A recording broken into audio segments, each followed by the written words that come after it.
Good evening, ladies and gentlemen out there in YouTube land. I am Deleted Scenes, human being American and YouTube Ronin. I'd like to welcome you to tonight's episode of Live from Sparkwood in 21. This series chronicles the 1990s cult classic television series Twin Peaks, created by David Lynch and Mark Frost. Its 25 years later sequel, The Return, plus the films of David Lynch. Now that we have covered all of those, we're going into movies and television that were inspired by Twin Peaks. And tonight we are going to air the Psych episode Dual Spires, which has several Twin Peaks cast members as guest stars. Psych was a series that ran on the USA Network. Full disclosure, I did not watch the series. But I have heard a lot of good things, and it's one that I may revisit at some point down the line. All right. Joining me on this odyssey are, of course, my fellow panelists, who I refer to as the superfans, Netters Network. Hello there. I've got cookies in the oven, so I'm going to dash away for a second. Last call, Troy Pacelli. Hello. And Aged Boomer. Hello. Thank you for having me. You had a really good reserved seats the other night. I thought the guest was spectacular. This new guy, I've never been on with him before. Seemed like a decent chap, so I invited him on. And Boomer was. He definitely has a face for radio. Funny man, very funny. By the way, I saw F1. I really enjoyed it. It was good. You got to it. Cool. Yes. Right on. All right. I need to do the same. Mm-hmm. All right. So I would like to say hello to everyone currently joining us on X. I can't see you, but I know that you're there. I want to say hello to everyone currently joining us in the live chat. The man, the myth, the legend, the voice of Northern Oklahoma, the tired midnight blogger. Nothing to see here, citizen. It's channel member Curtis Selby. Also joining us, channel member JPRPH1. Faithful Blue Wrench, channel member The Bird Woman of YouTube. Watch out for her channel, Fluff Chick Productions. It's Connie Cleary.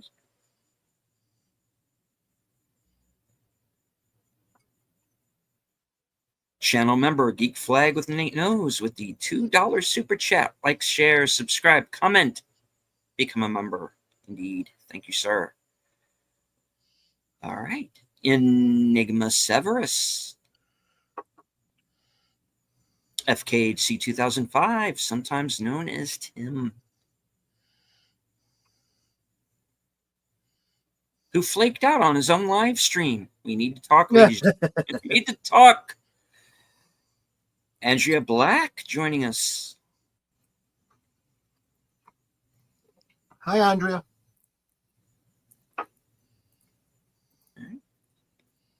A channel member to one of our channels. So, thank you. Let's see. Did I miss anybody? Don't think so. I think that was everybody who's currently with us in the live chat. All right. All right. Psych. This is a series that stars James Roday and Dule Hill.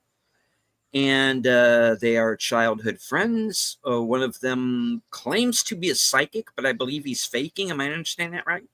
Yes. So okay. I actually had an epiphany last night as I was, or was it earlier today, yesterday? I don't know. These streams all kind of run together for me.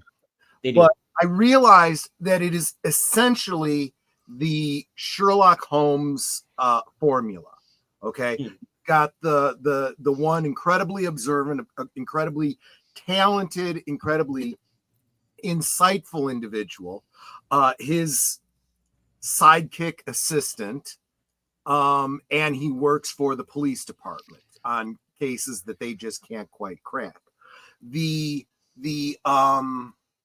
what would you call it?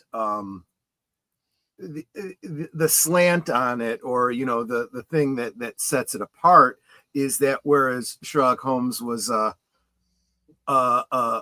very detached, unemotional, purely logical, well, let's face it, heroin addict. This guy, this guy is very immature, kind of womanizing, kind of doesn't take anything too seriously, and sometimes needs to be wrangled, so to speak.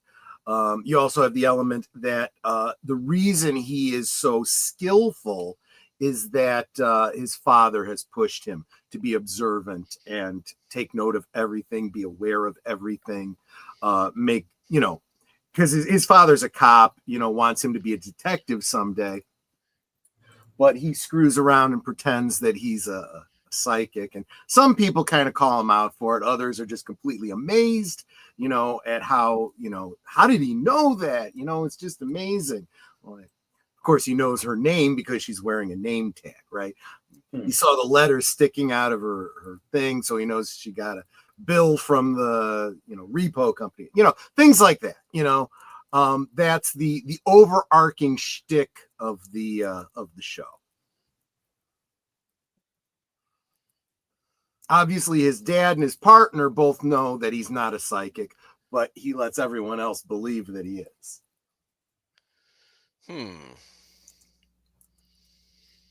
So it's like the opposite of medium. Good point. Yeah, exactly. I never thought about that before. That's true. Because weren't they around the same time? I guess they were kind of, yeah. And she really did have psychic powers, but oftentimes downplayed that ability because she didn't think people would believe her. Plus, there was the horrible episode where she got exposed by the media, and then everything came crashing down around her. That was a finale, Yeah. I think, right? Yeah. Yep. But yeah, so there you go. So this whole idea of the police getting the assistance of a psychic. The other one that doesn't believe him is the actual detective that actually he always ends up making look like a fool. But Lassiter, yeah, he doesn't believe he's a psychic, but also can't really argue too much against his results, Because he gets the results. Exactly. Yeah, I just gotta pair up Cosme and then we'll be ready to go. All right. Let's see here.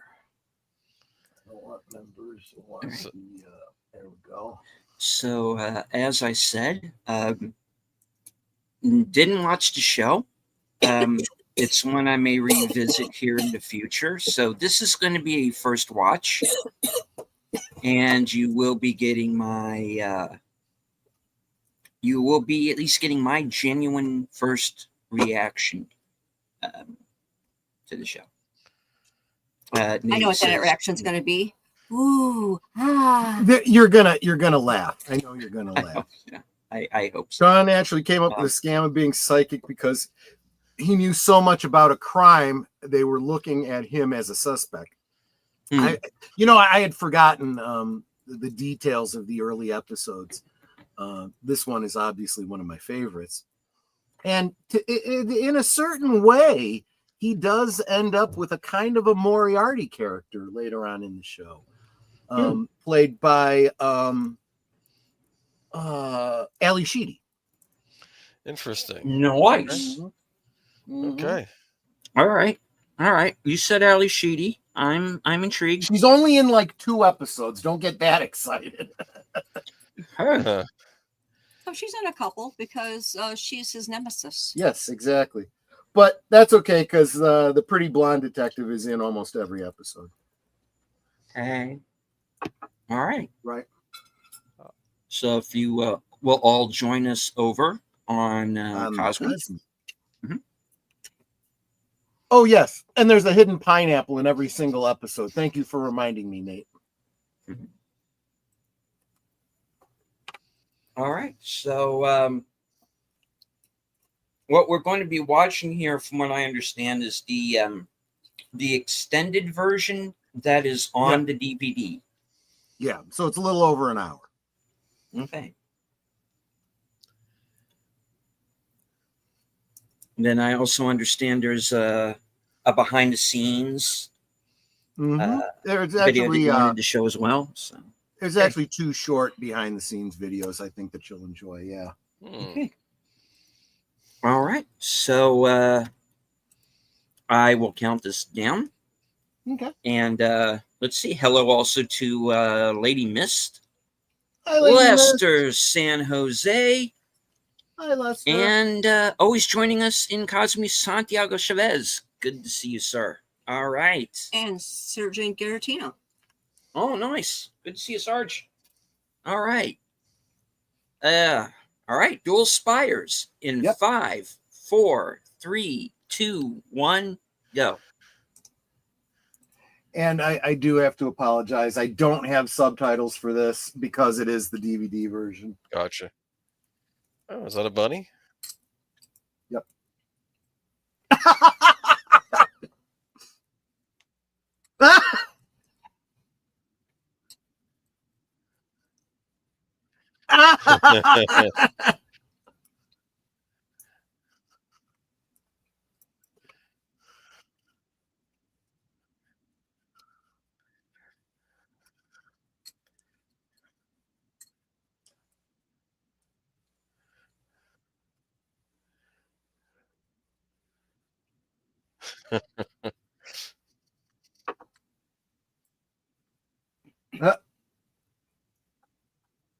Well, they're not in California. They are, yeah. They're in Santa No. Barbara. Oh. Dual Spires should be is Snoqualmie. This dialogue is so much better than anything on Disney Plus. I know, right? Oh, the dialogue in this show I would put up against Gilmore Girls any day.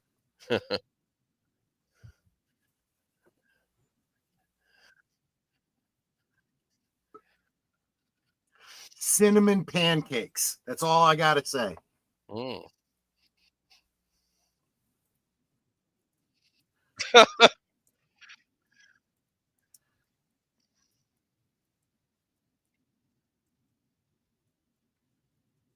I mean, look at this.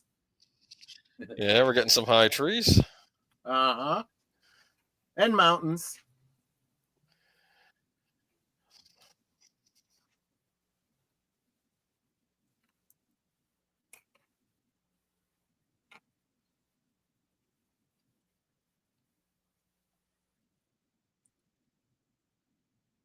Aha.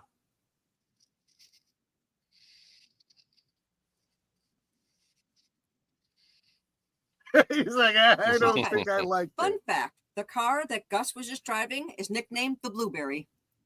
Oh, I can see that. That makes sense. They called it that through the whole series, dear. did you notice one of them was on a Windows laptop and the other on a Apple? Oh, I noticed did that. not catch that. Did not catch that. That's The good. lead was on the Apple, but the other guy was on the Windows.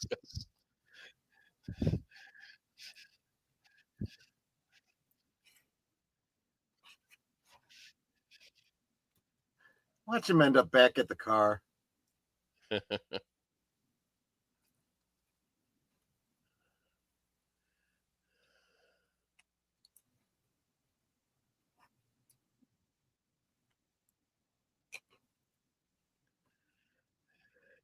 I love it. I love it.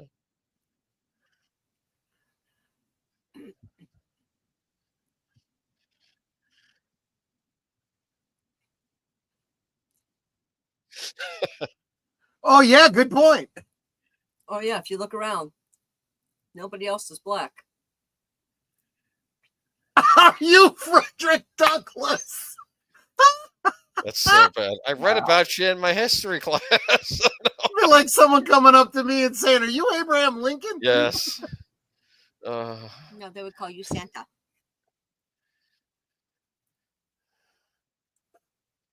Hey. You can call me Bob.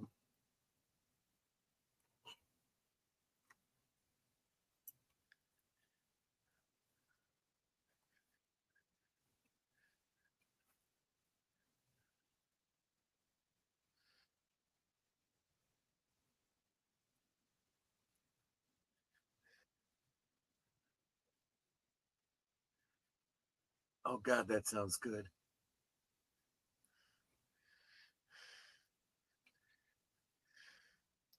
Hey. I recognize her.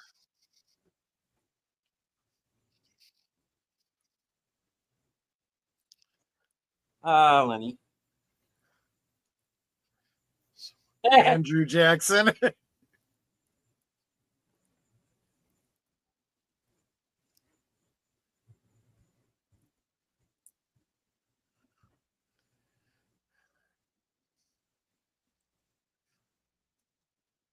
And that he got out of his house.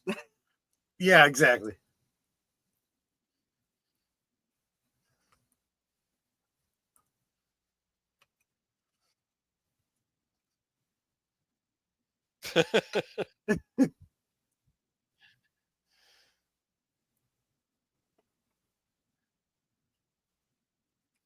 Looks like pumpkin to me. Hey, okay. Hey, what was that? I didn't know about the blueberries, Nate. Well, that's right. Oh, look at his face. Gus is like a foodophile. What's in this? That's probably wondering. Right Cinnamon. now. I know. Now I got to try and find a recipe for cinnamon pie. Gus also has this ability to sniff something and be able to tell you exactly what's in it. Oh, interesting.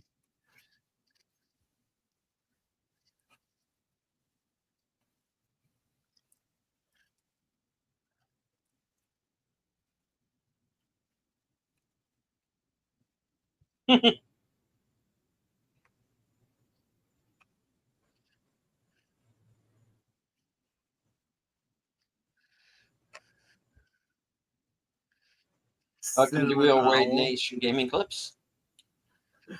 The owls are not what they seem. They're made out of cinnamon.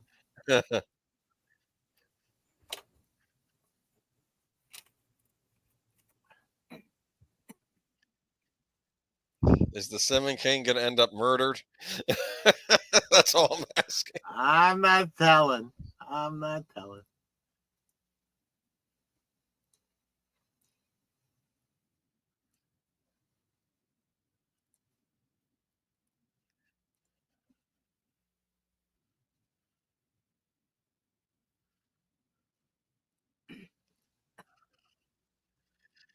Well, they could have be out of town.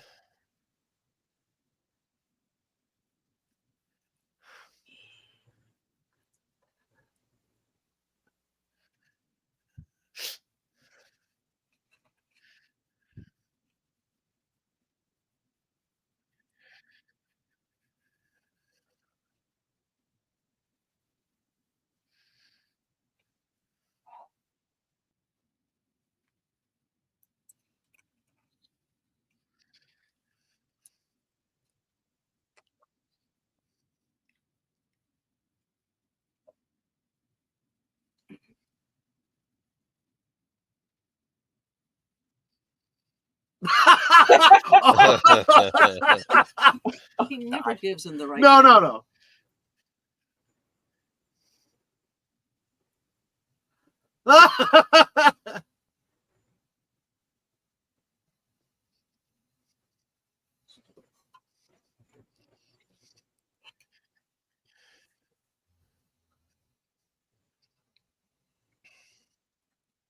We will find your niece.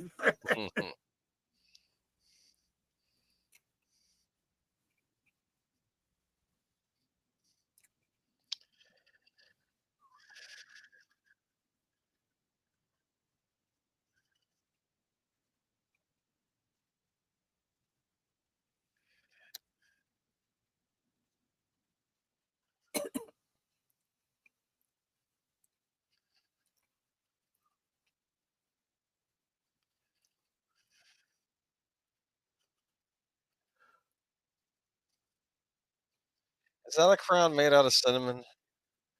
I I'm thinking. could be wrapped in plastic, right? Oh, It's Laura Palmer.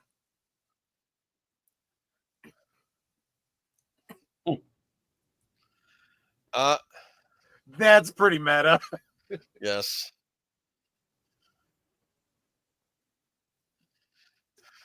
Harold, whatever will we do? Okay.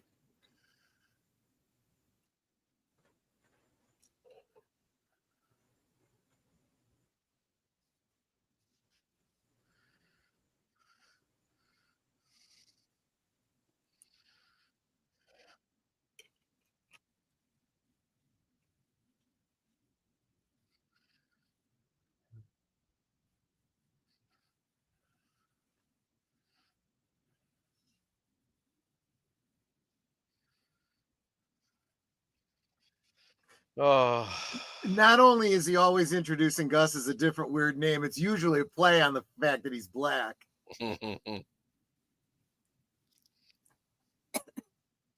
Very much channeling the Leland Palmer role here. Yeah. And then, of course, Andy crying. we have the sad He's supposed to be music. taking the pictures, right?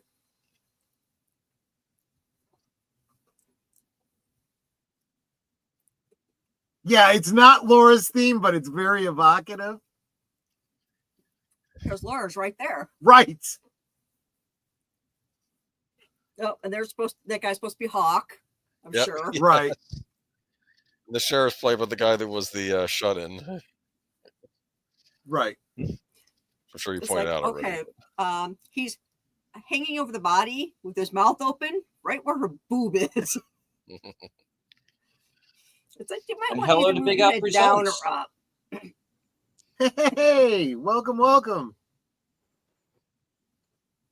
I'll be joining Who Al this killed Friday. Paula for Merrill? Friends and Friends. Paula Merrill, which is almost an amateur. There, see? That ain't no You had Flappy. your Flappy appearance, yes. No, that's not Flappy. That is so not Flappy. That was the bird that always stole jobs, I think, from Flappy. This is the theme song from the show, sung in that style.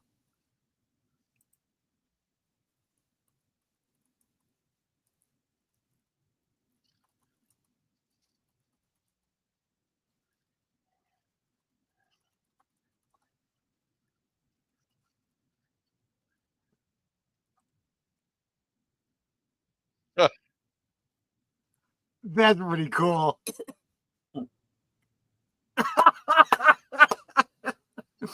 The old bridge. Yeah. It's going to blow up in a second. The horse. Now, the horse's name is Troy. Right, of course.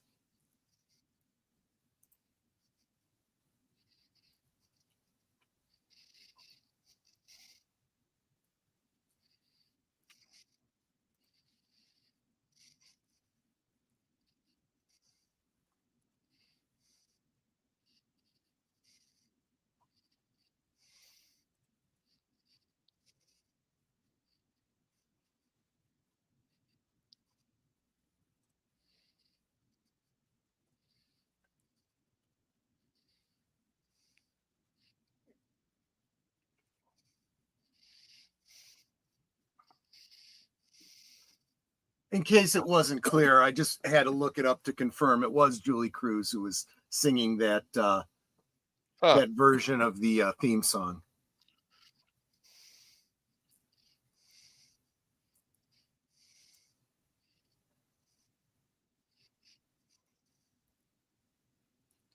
Interpreted by Julie Cruz. Mm-hmm.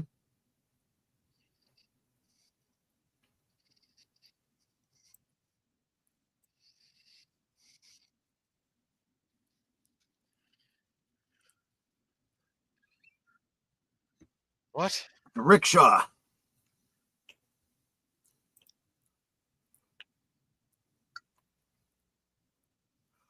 Oh, dude, there's a ton of people in here that are guest starring that were in Twin Peaks. And the people that aren't being played by people from Twin Peaks are pastiching them, like the bloke that was clearly supposed to be an homage to Hawk. Yeah. Okay, what gets me is they left a dead body on the beach unprotected.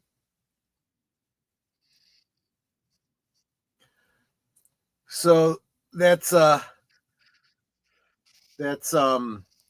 Sean's father. Mm-hmm.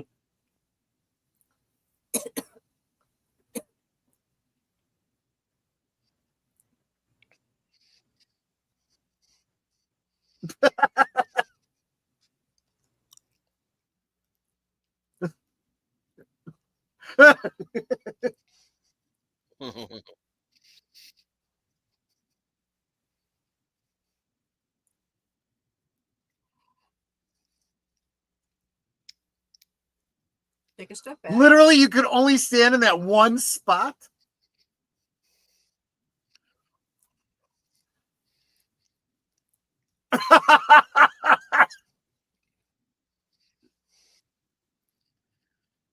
Bicycle Oh, it no. is.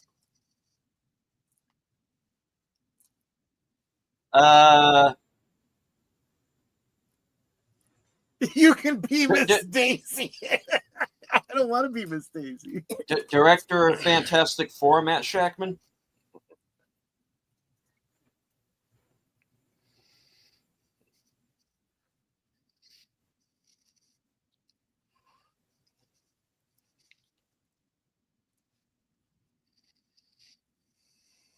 Coconuts.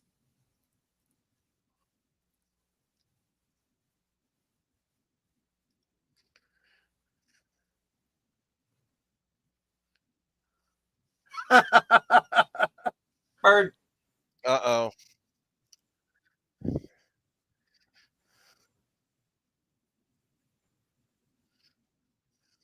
Does she see animals and peoples? Yeah, she does everything in the It's a town. small town. So that wasn't the Old West.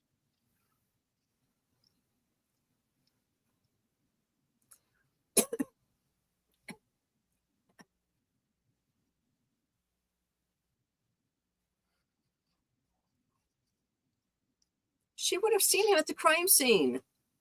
Right. We now return to no peripheral vision theater. Yeah. Do the thing. Do the patient thing.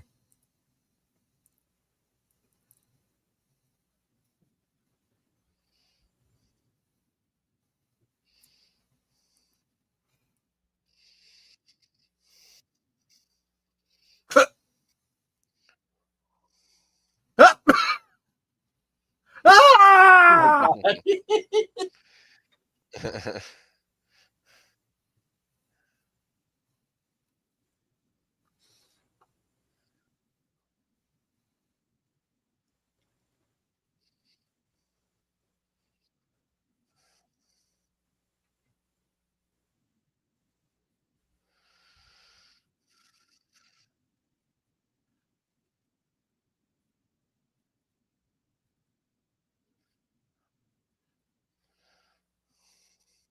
Except that the earring belonged to the boyfriend.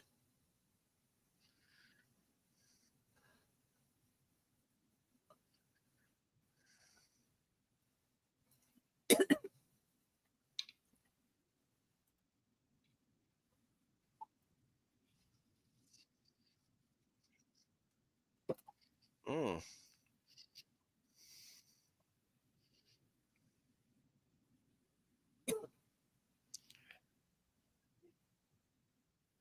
What? I don't know what it is, but His tummy ache is resolving itself. oh boy.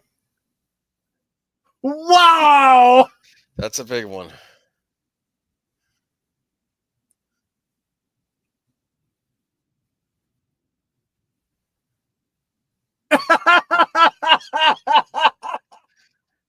Was she gonna try to get a blockage with that? Never mind.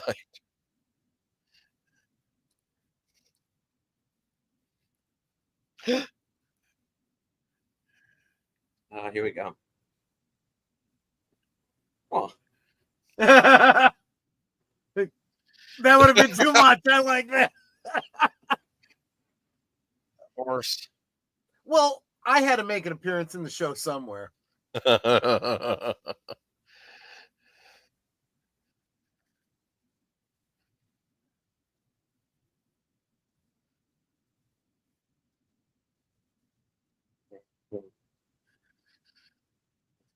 Good luck, guys.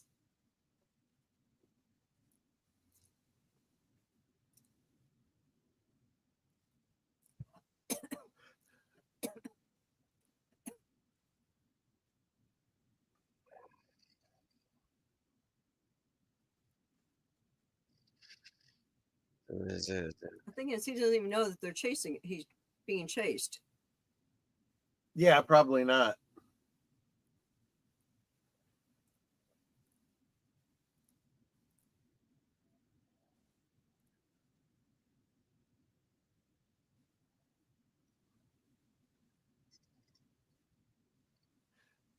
They're really trying to keep up.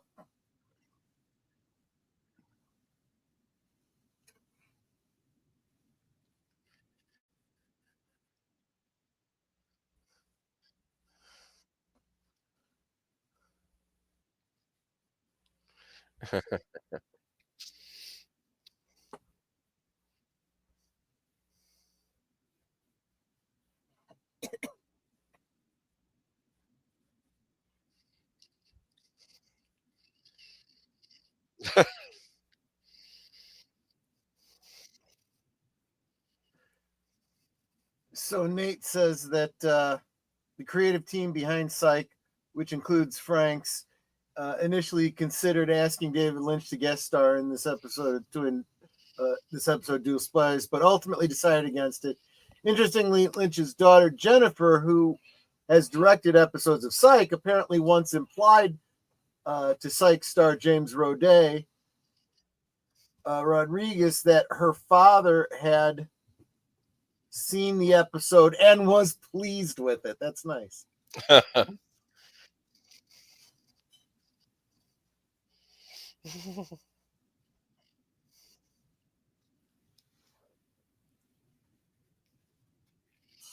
at that. I just noticed that the sheriff's badge is the same style of badge that they used in Twin Peaks, but that's because it's specifically a prop generic type badge. Mm.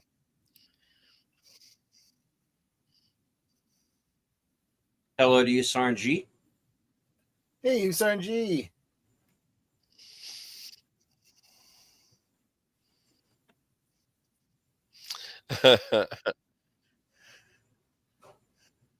That's fair. So Have you seen The Librarian? Sorry, spoiler.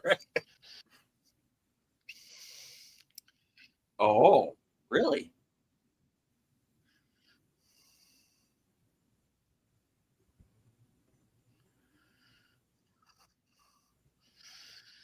oh no.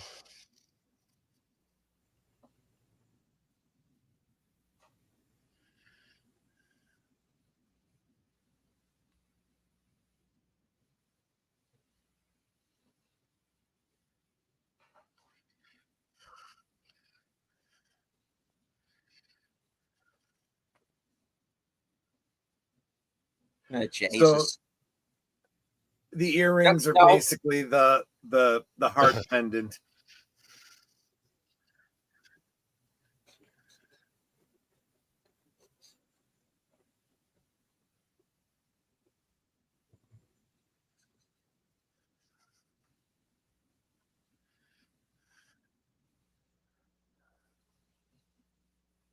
Hey.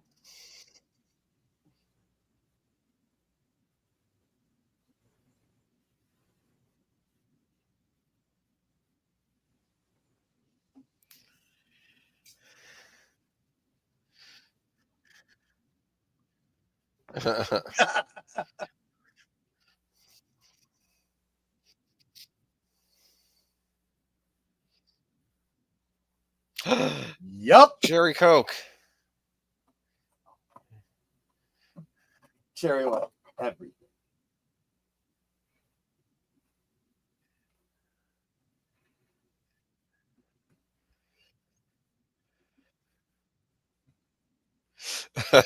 A black man all in one day.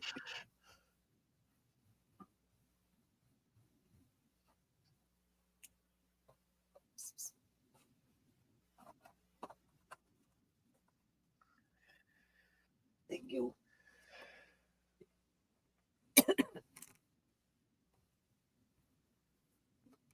Uh-huh.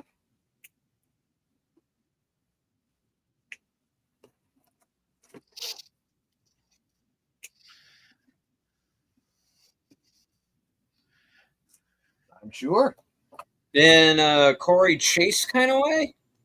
I don't know that name.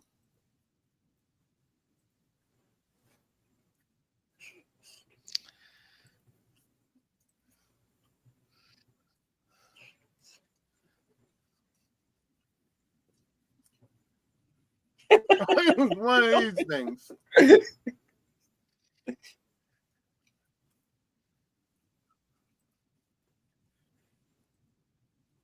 Aged Boomer's head is about to explode. Yes.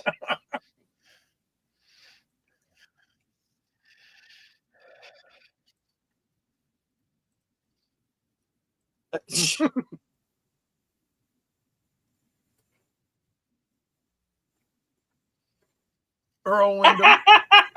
That's funny.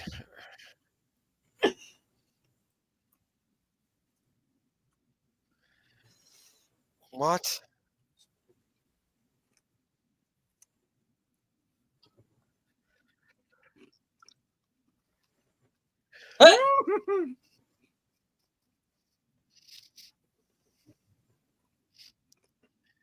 That's a little intense.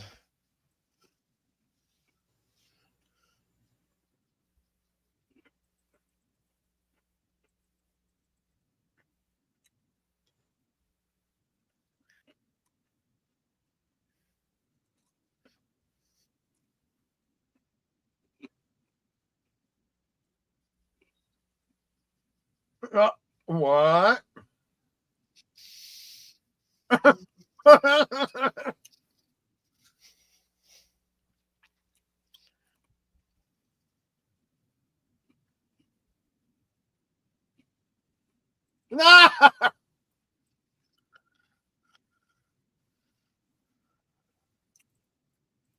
Seen you at a drool couple. Yeah.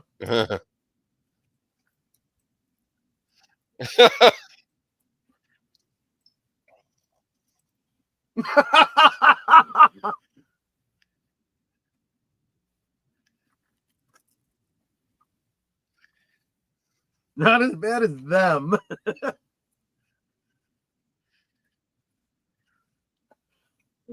Jiminy Christmas.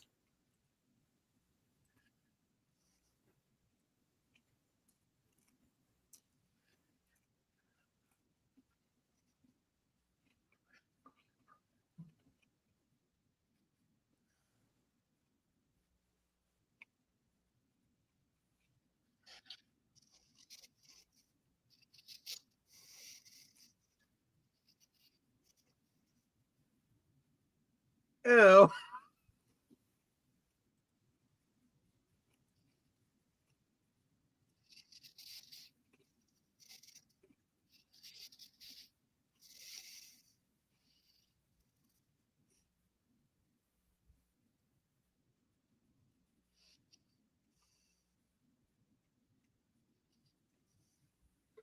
And do you live where, man?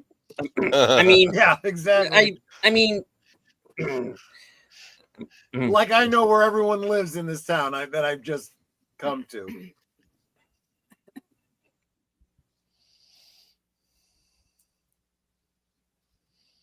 it fell off the wall. Right.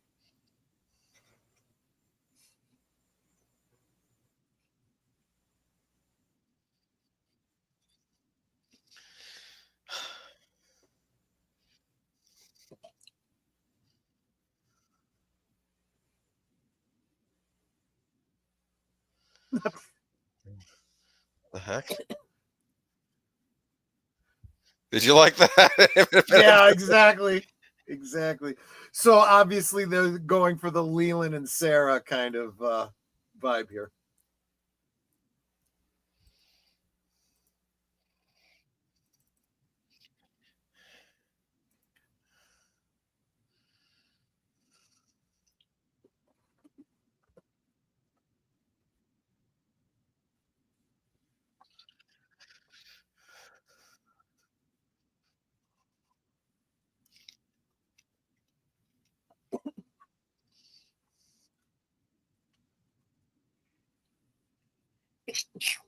Bless you. Bless you. Thank you.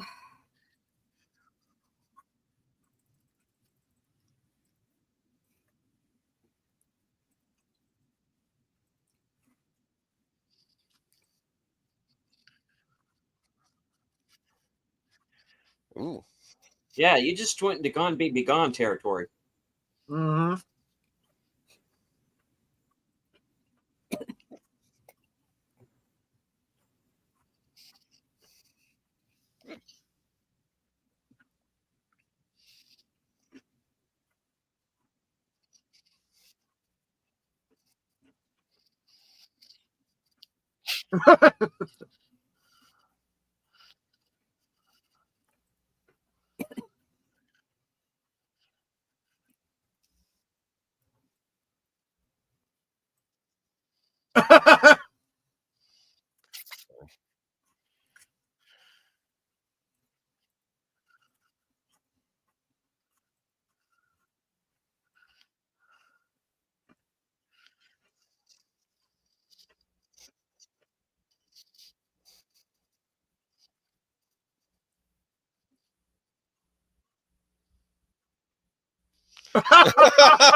Did you like that? Mm-hmm.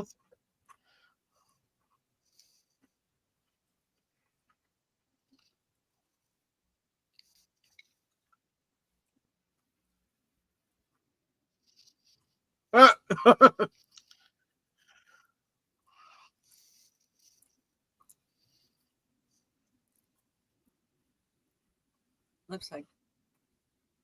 Yeah.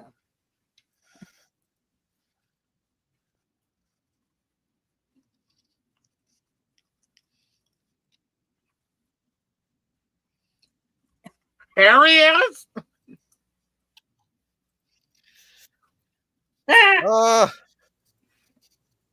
He has a recurring role in the show anyway. So they had to find a way to work his character in. Into the episode. Uh-huh.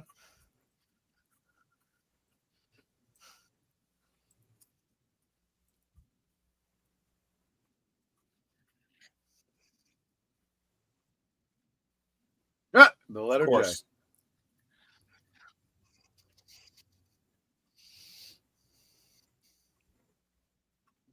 Did you like that? Oh, Oh no. he wasn't done.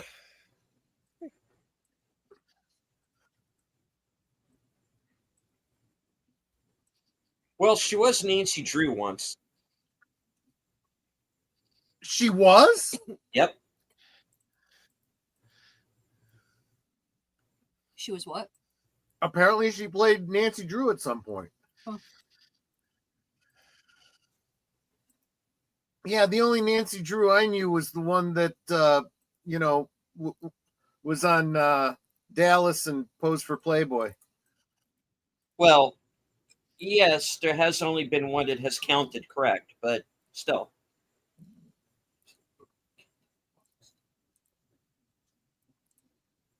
Oh, don't make me come over there. Wow.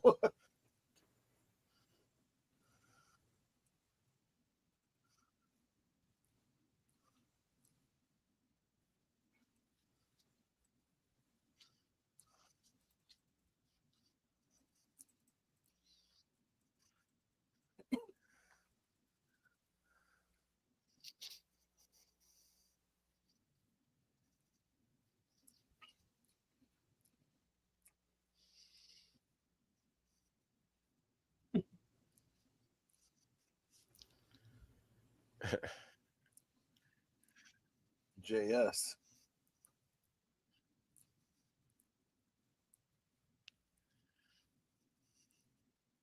Jack Smith. Our boy.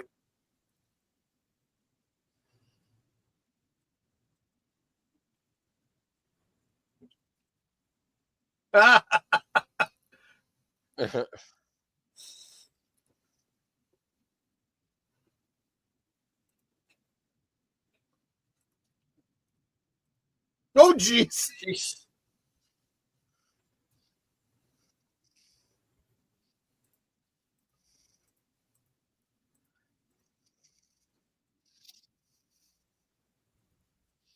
This guy looks squirrely. Yep.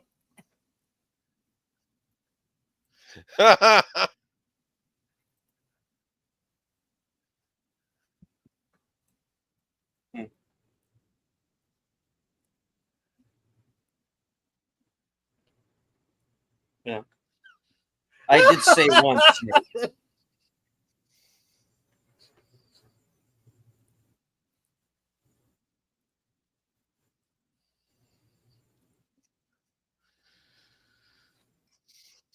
Oh, it was a TV film from 2002. Yeah. Okay, yeah. I didn't even know it existed.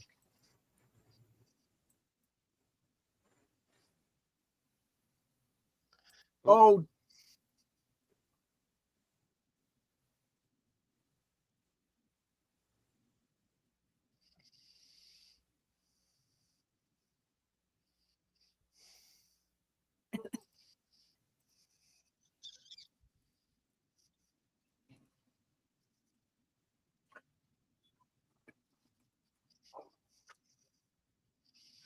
He's autistic.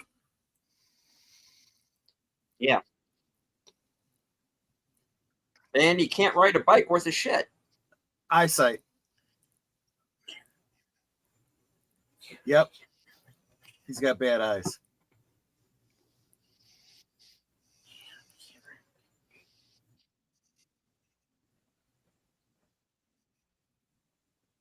Wow.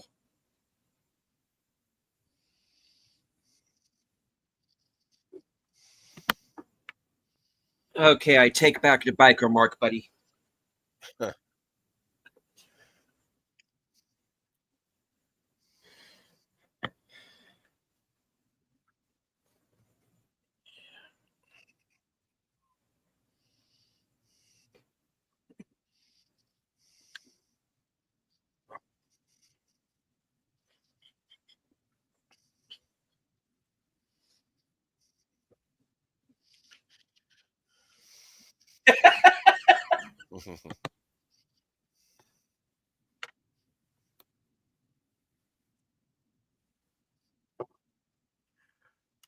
Curtis, it might be because you misspelled Sherilyn's last name. Yeah. If you type in Sherilyn Finn, it's probably giving you fish face.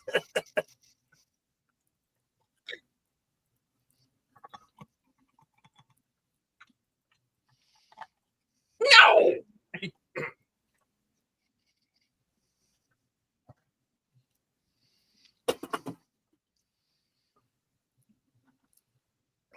Why? 5 shots of her boots.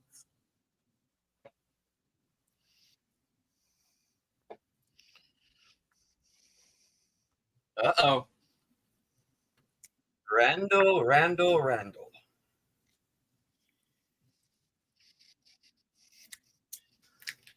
Of course, I should have told you that there's a cliffhanger ending that doesn't get resolved for 30 years. Oh, dang it.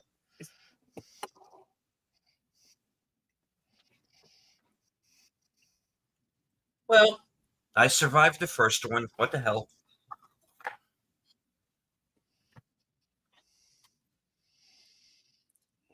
As totally not young Andrew Stevens.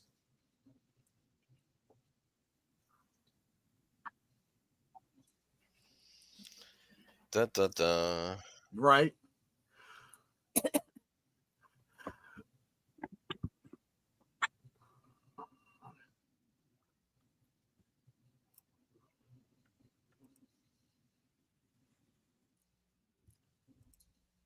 Yes, nothing turns a woman on more than woodworking. Well, I mean, when you're showing off Okay, your wood, phrasing. Sorry. Sorry. Oh boy.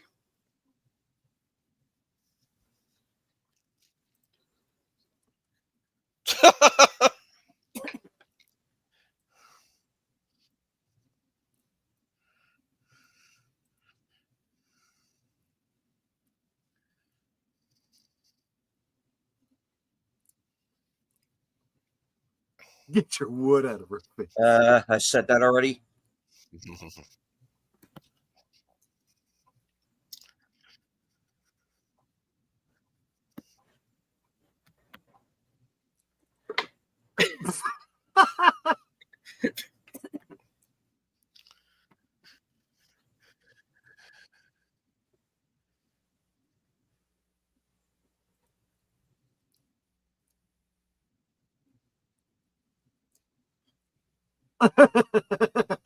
What?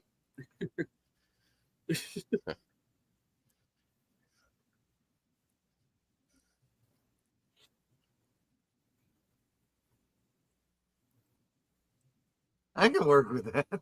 Yeah, I Treat like Williams. wood. Okay. Yeah, me too.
like every Friday night.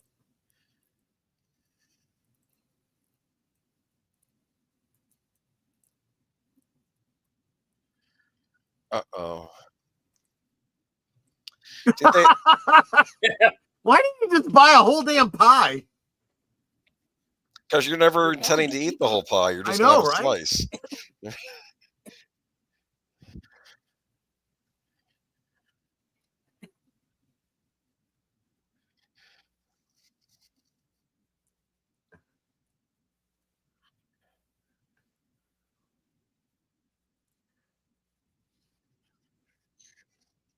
Don't be dead.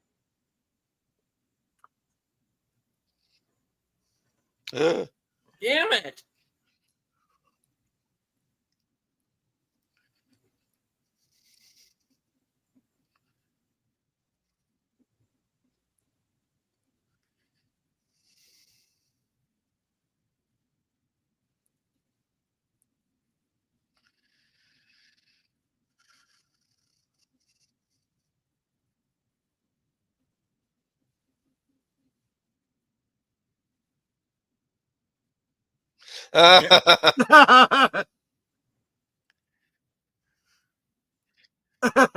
That's funny.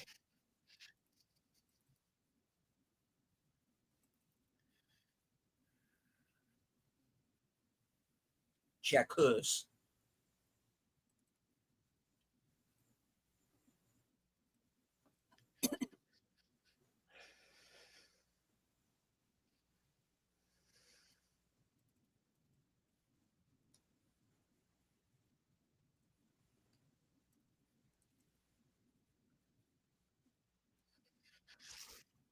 All white people.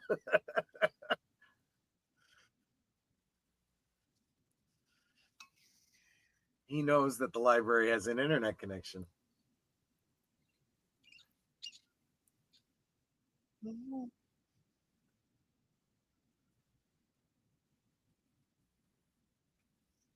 Oh, no internet, huh?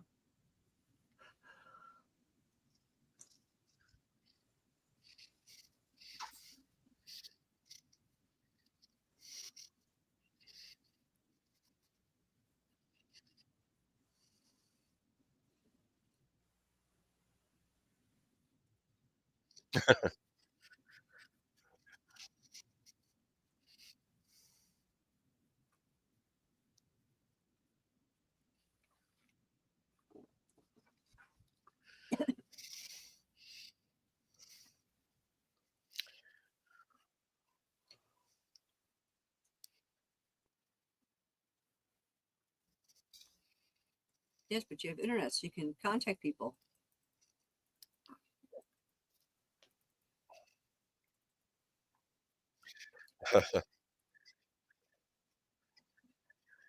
Yeah, that's not Funny. good. That's badness.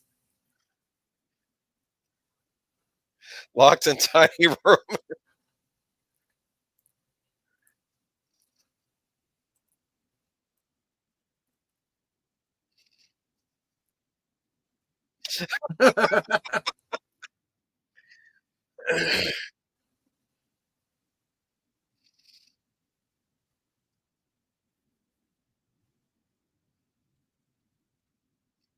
Here's Johnny.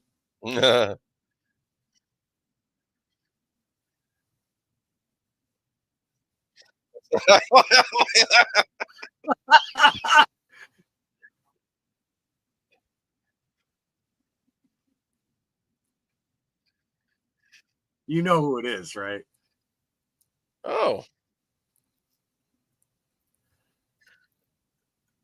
that's funny.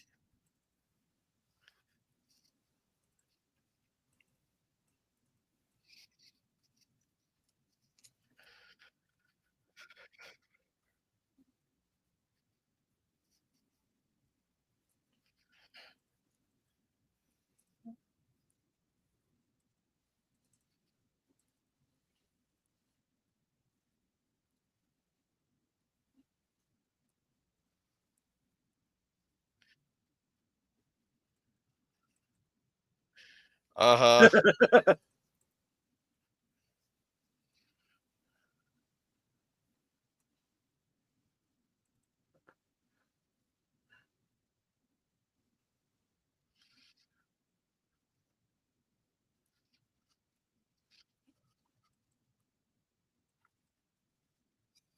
You probably shouldn't.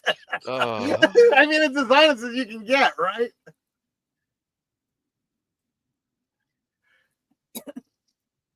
It's covering the bases.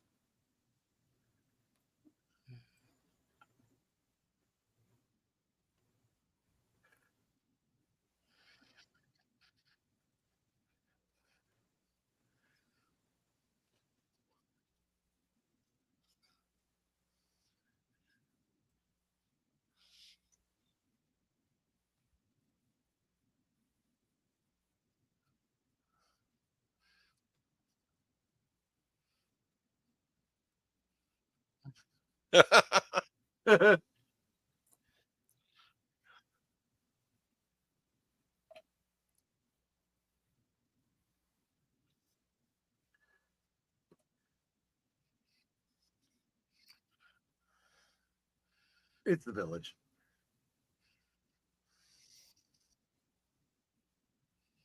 Yep.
The great Chuck. Channeling a little Jack Nicholson there.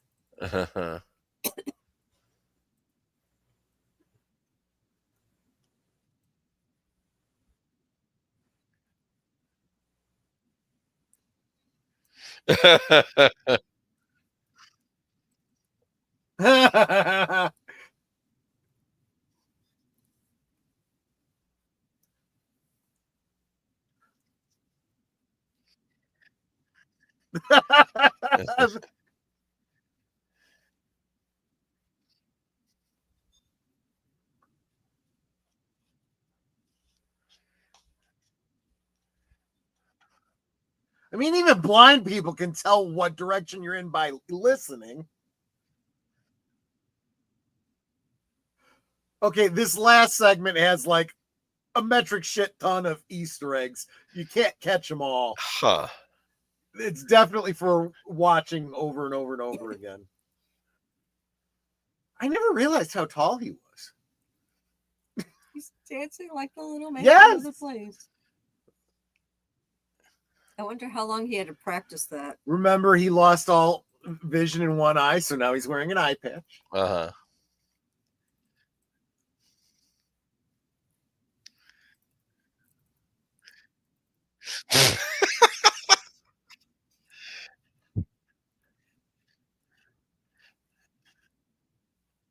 Ah, What? damn fine cup of coffee. Cider. Right.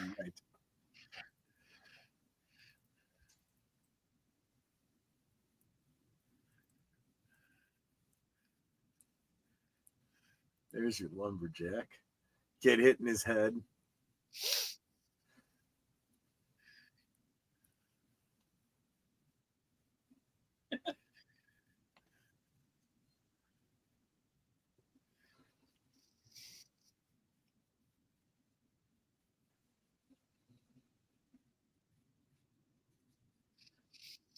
I mean, this actually does make more sense. He's barking at a dog. Yeah. Yeah. Time to go.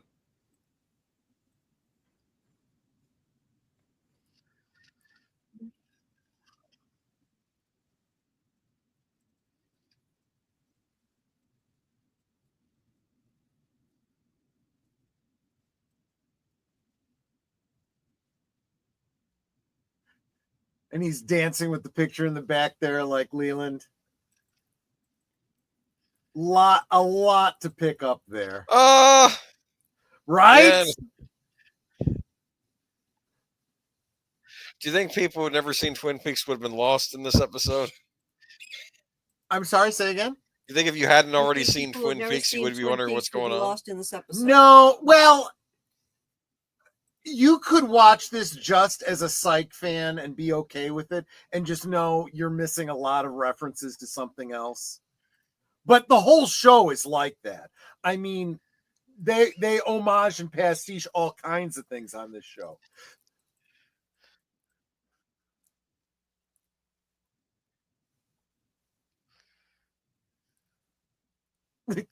Oh.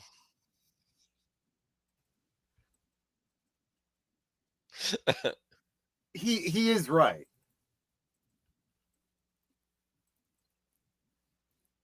Why is he wearing that hat?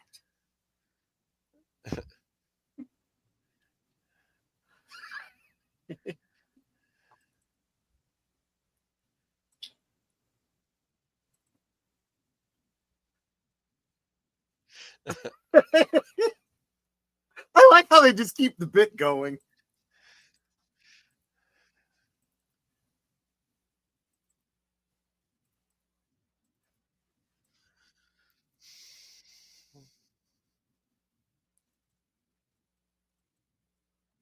That's right.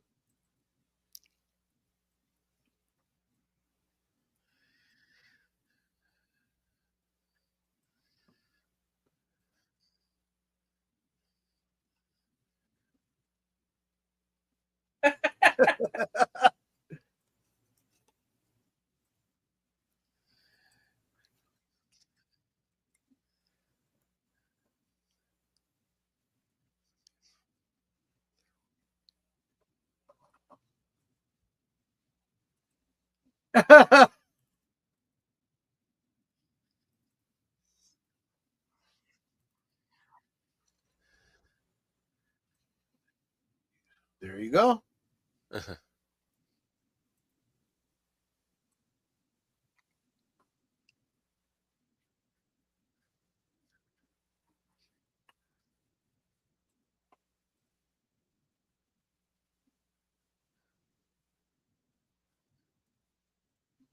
Nice, Curtis.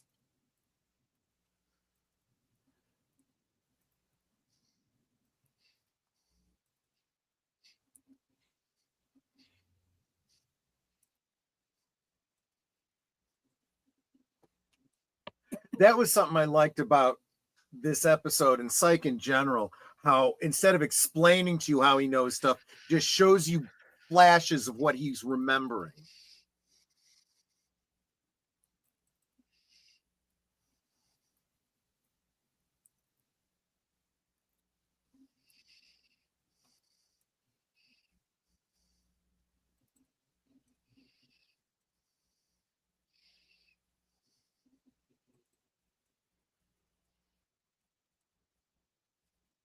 Mm-hmm. Right?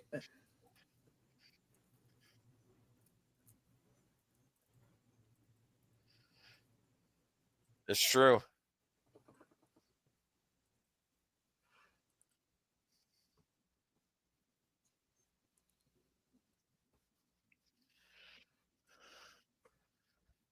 The episode where Sean Spencer is imagining what would have happened if Juliet hadn't discovered that he wasn't really psychic was an homage to the 1998 romantic movie Sliding Doors. Yep. Well, there's a movie that we need to watch. Want to get to the yeses?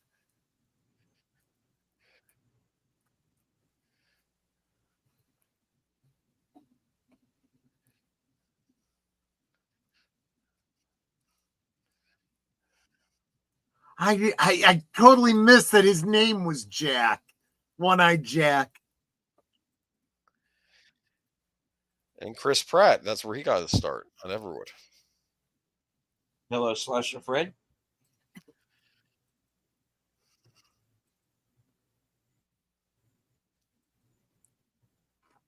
Yeah. Yeah, I think you're right, Slasher Fred.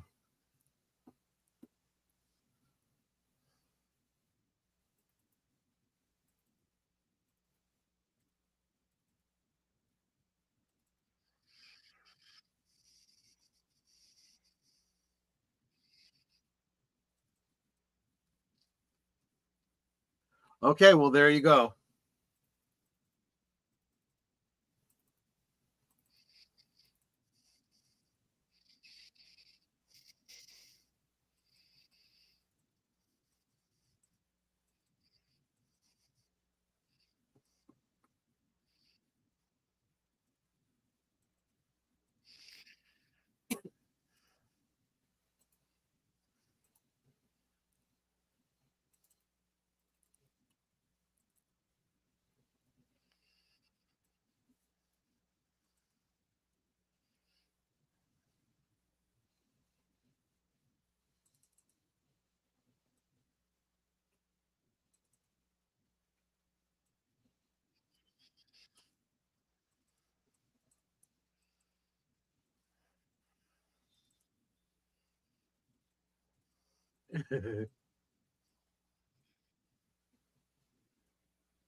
You got to expect that in like 30 years, though, like I said. See?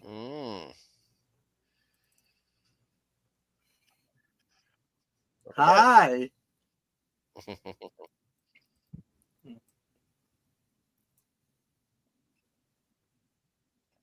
I'm not dead. Look at this.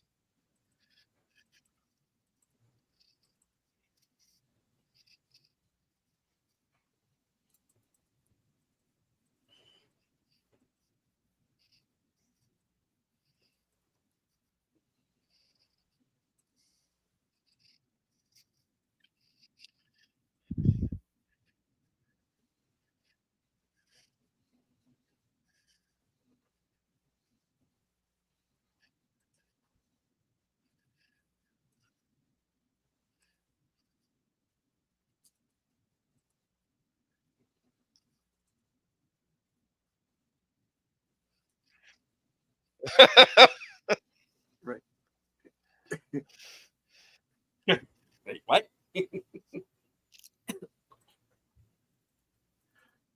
I get the impression they were 4 years in the making on this. You think maybe 4 years? 4, maybe.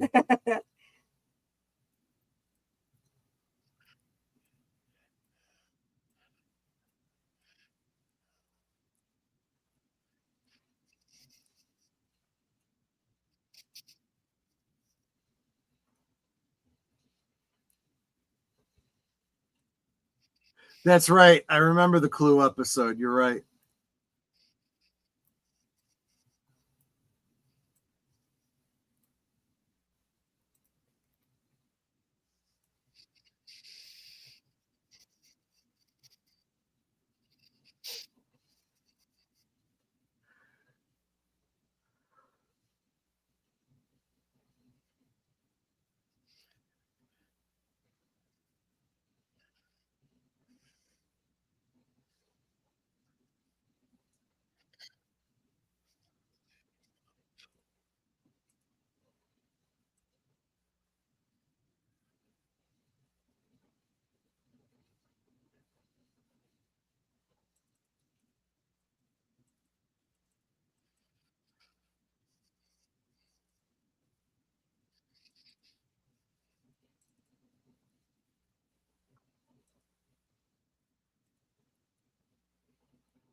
Best everything.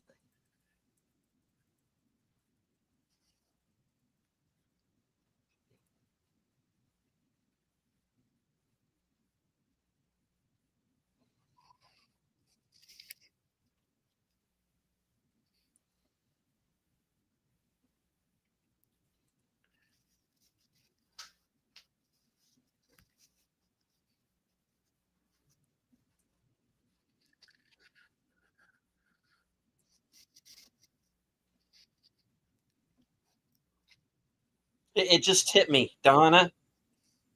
Yeah.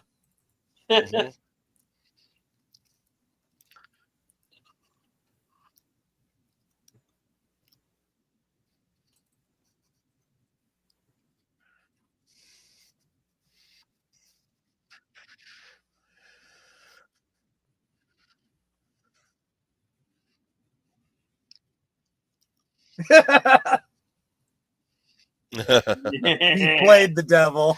Yes, I remember that show.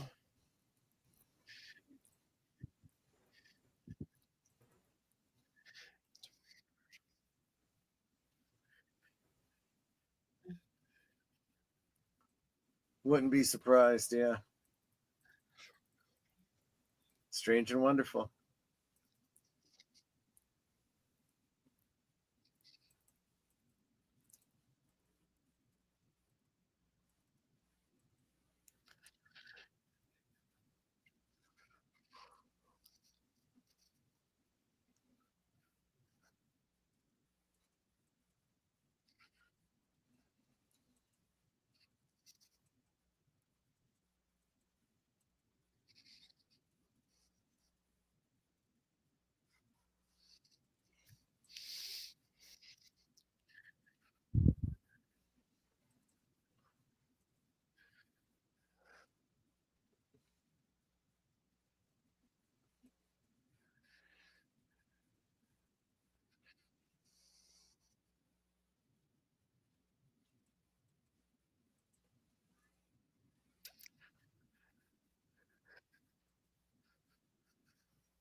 They sure did.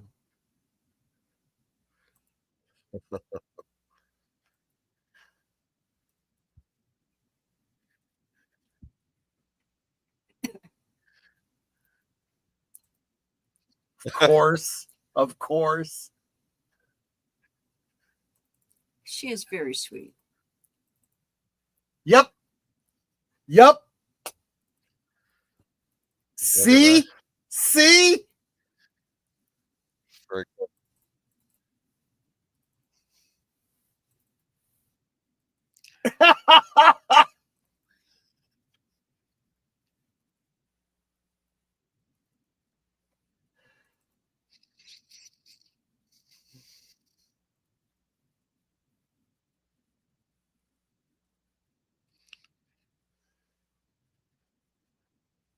See?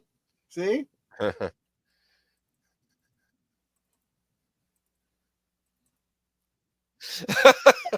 No.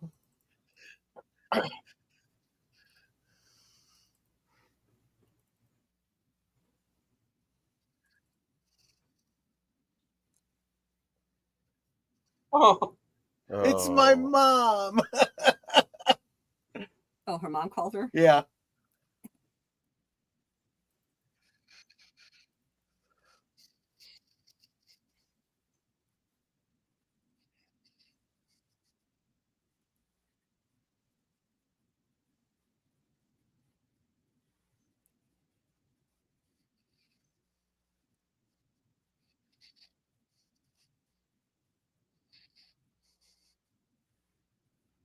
Yup. Mm-hmm.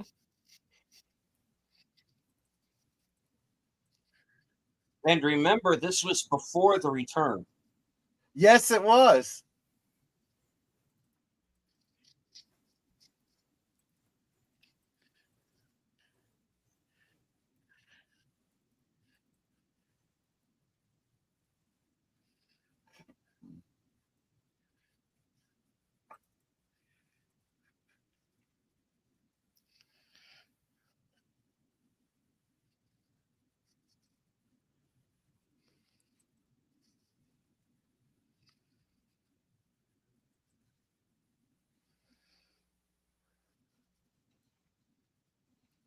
There you go.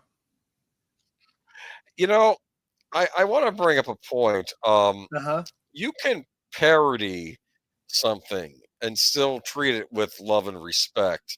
which I think is exactly what they did Yeah. here. It's a little harder to see when you if like Deleted, you haven't seen other episodes of this show. So the goofy over the top elements of it are the Psych elements, not them making fun of Twin Peaks. You know what I'm saying? When you've seen however many seasons of this show, and then you get to this one, you're like, okay, all the goofiness is Psych, but they're taking the Twin Peaks stuff really seriously, and I think that's what they were getting across too, was that they wouldn't have wanted to do it if they weren't taking it seriously. I don't remember if it was in these clips that we just saw, or if it was something else that I saw, that Sherilyn Fenn had been saying that she was actually a fan of Psych before, they asked her to do this. She watched the show. So it's kind of like, okay, you guys were fans of my show, I'm a fan of your show, Yeah, I remember the Clue episode. I mean, I'm sure I remember the Alfred Hitchcock one, but Alfred Hitchcock's been done so much, they tend to blend together in your mind,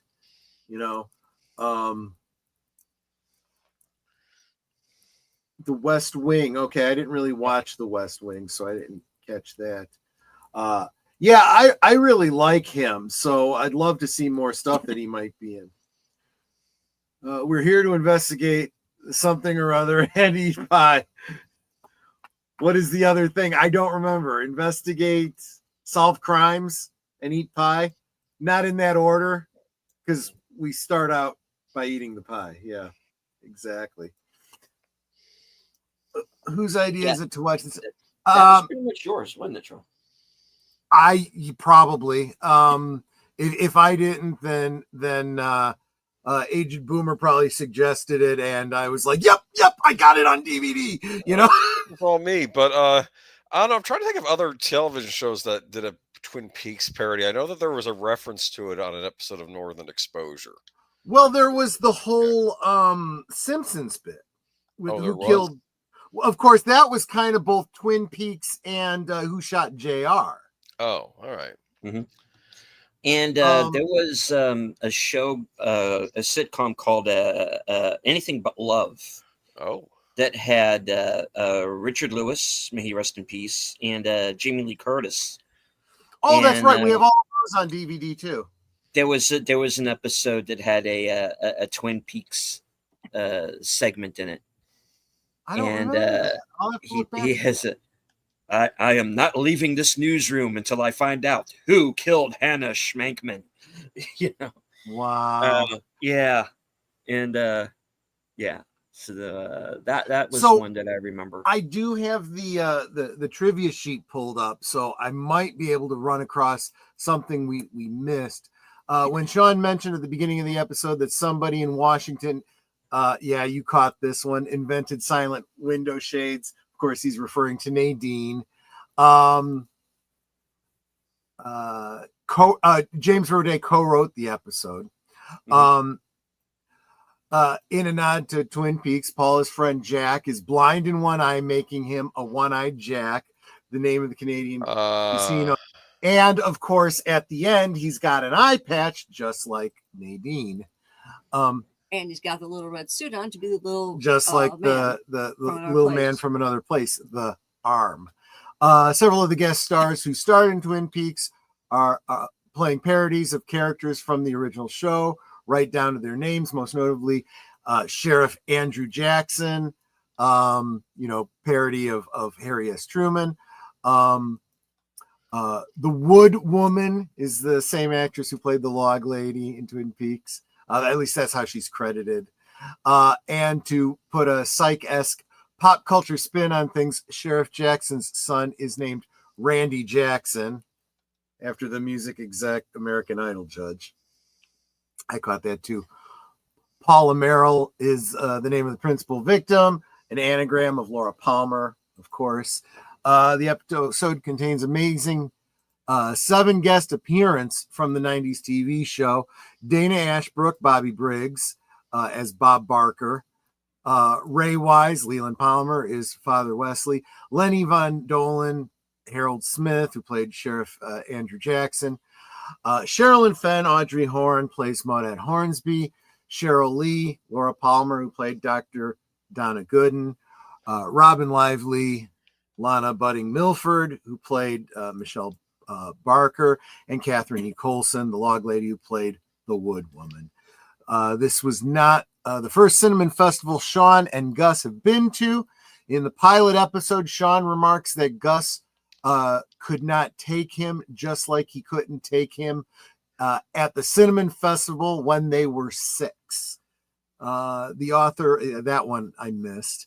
The author of the book about golf that Sean puts on in the library is Earl Wyndham, of course, a reference to Wyndham Earl. Sean gives Gus the alias Lodge Blackman, a nod to the alternate plane, the Black Lodge. Yeah. When Sean and Gus go upstairs in Sheriff Jackson's home, there's a focus on a ceiling fan, just like in the Palmer's house. Bob Barker is dancing with a picture of his daughter, Paula, like Leland does with the picture of Laura. Of course, we know about Julie Cruz singing the Psych theme song. The name of the newspaper in the beginning is The Great Northern.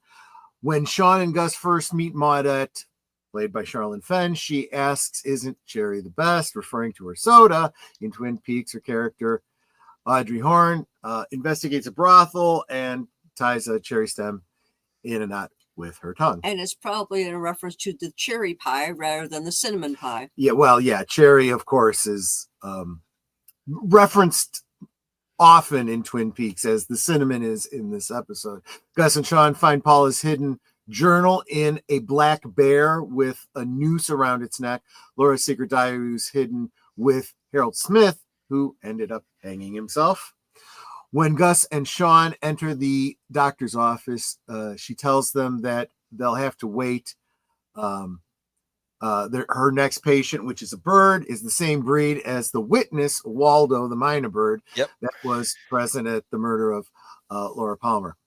Father Wesley's hair is inexplicably white, major difference from the last time Gus and Sean saw him. This is a nod to Ray Wise's character in Twin Peaks, having his hair turn white overnight. Jack Smith is seen wearing one eye. Okay, I mentioned the eye patch already. The mayor's name is Douglas Fir, after the name of trees in Twin Peaks. Yeah, I caught that one too.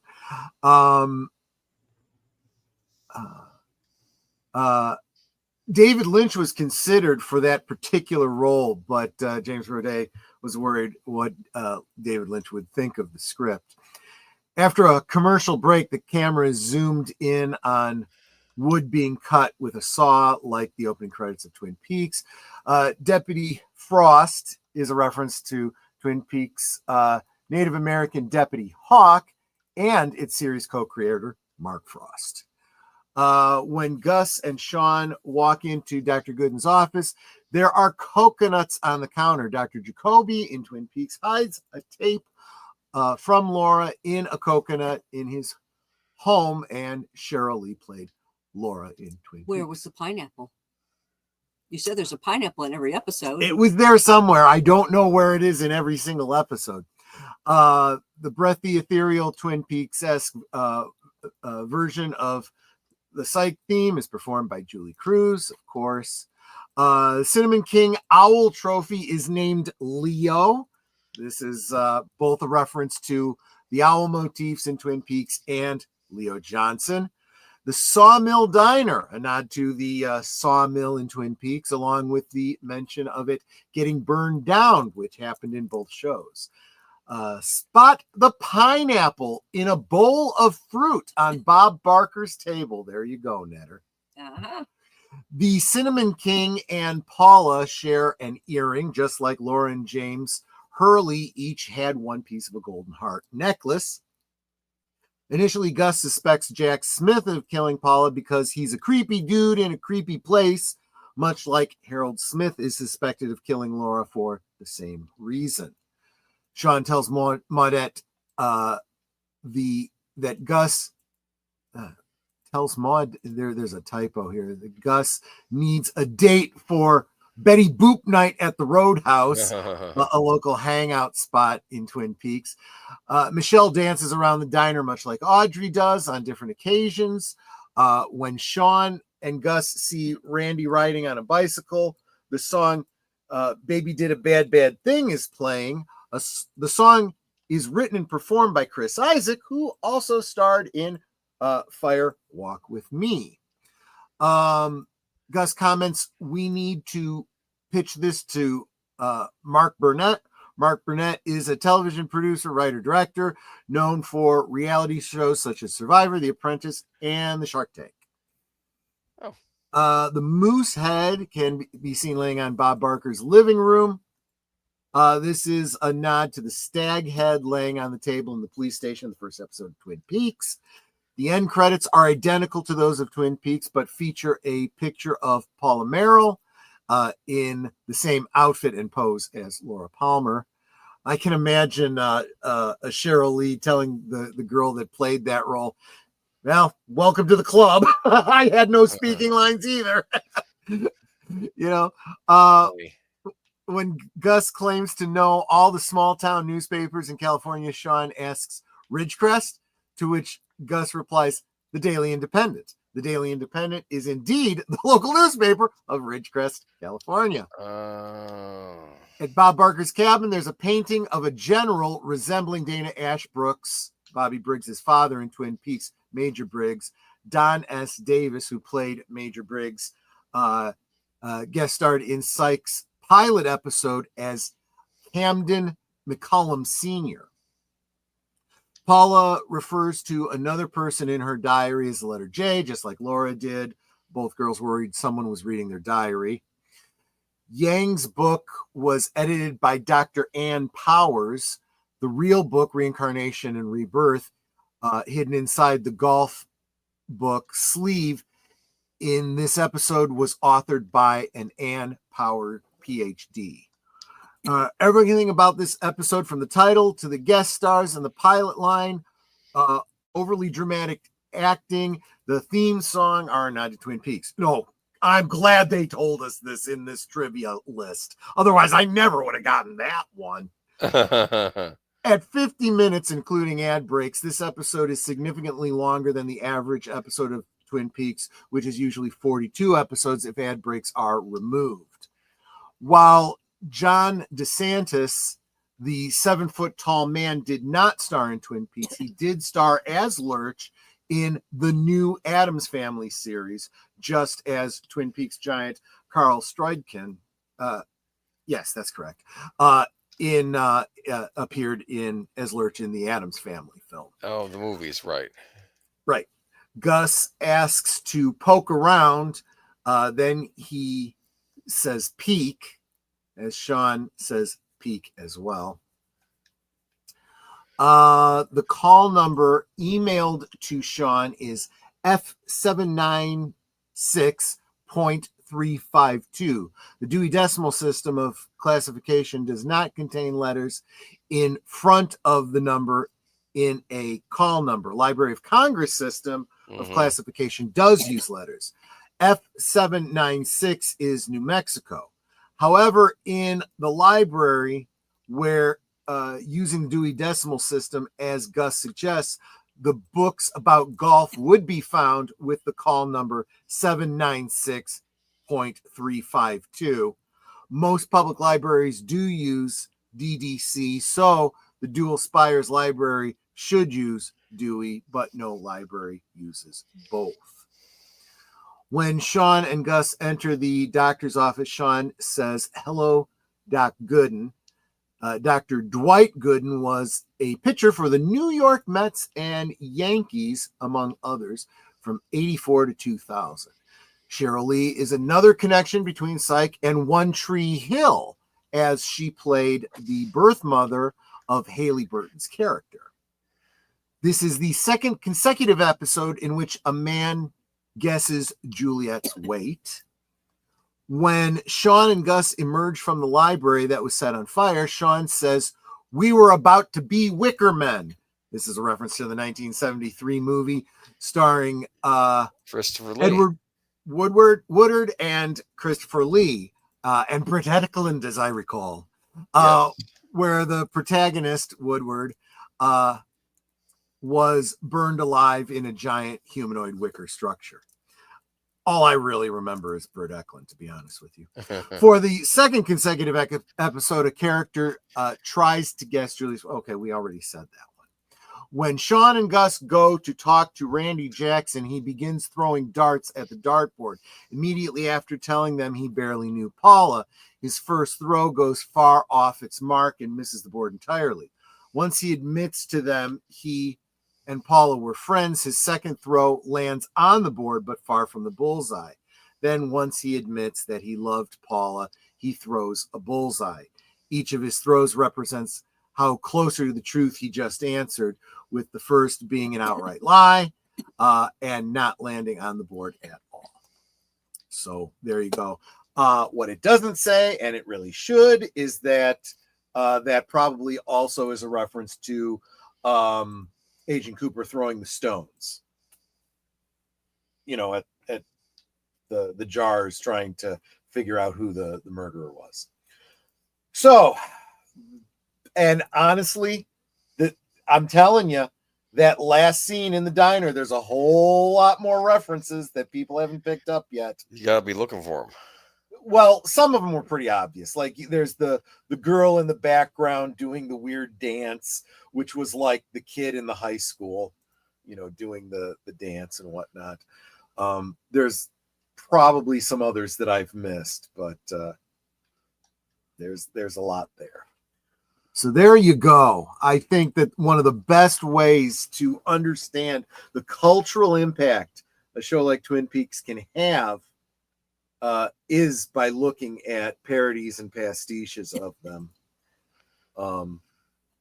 I think I'd mentioned previously too that in a very similar way to some of the references in the show Psych. No, not Psych. This is Psych.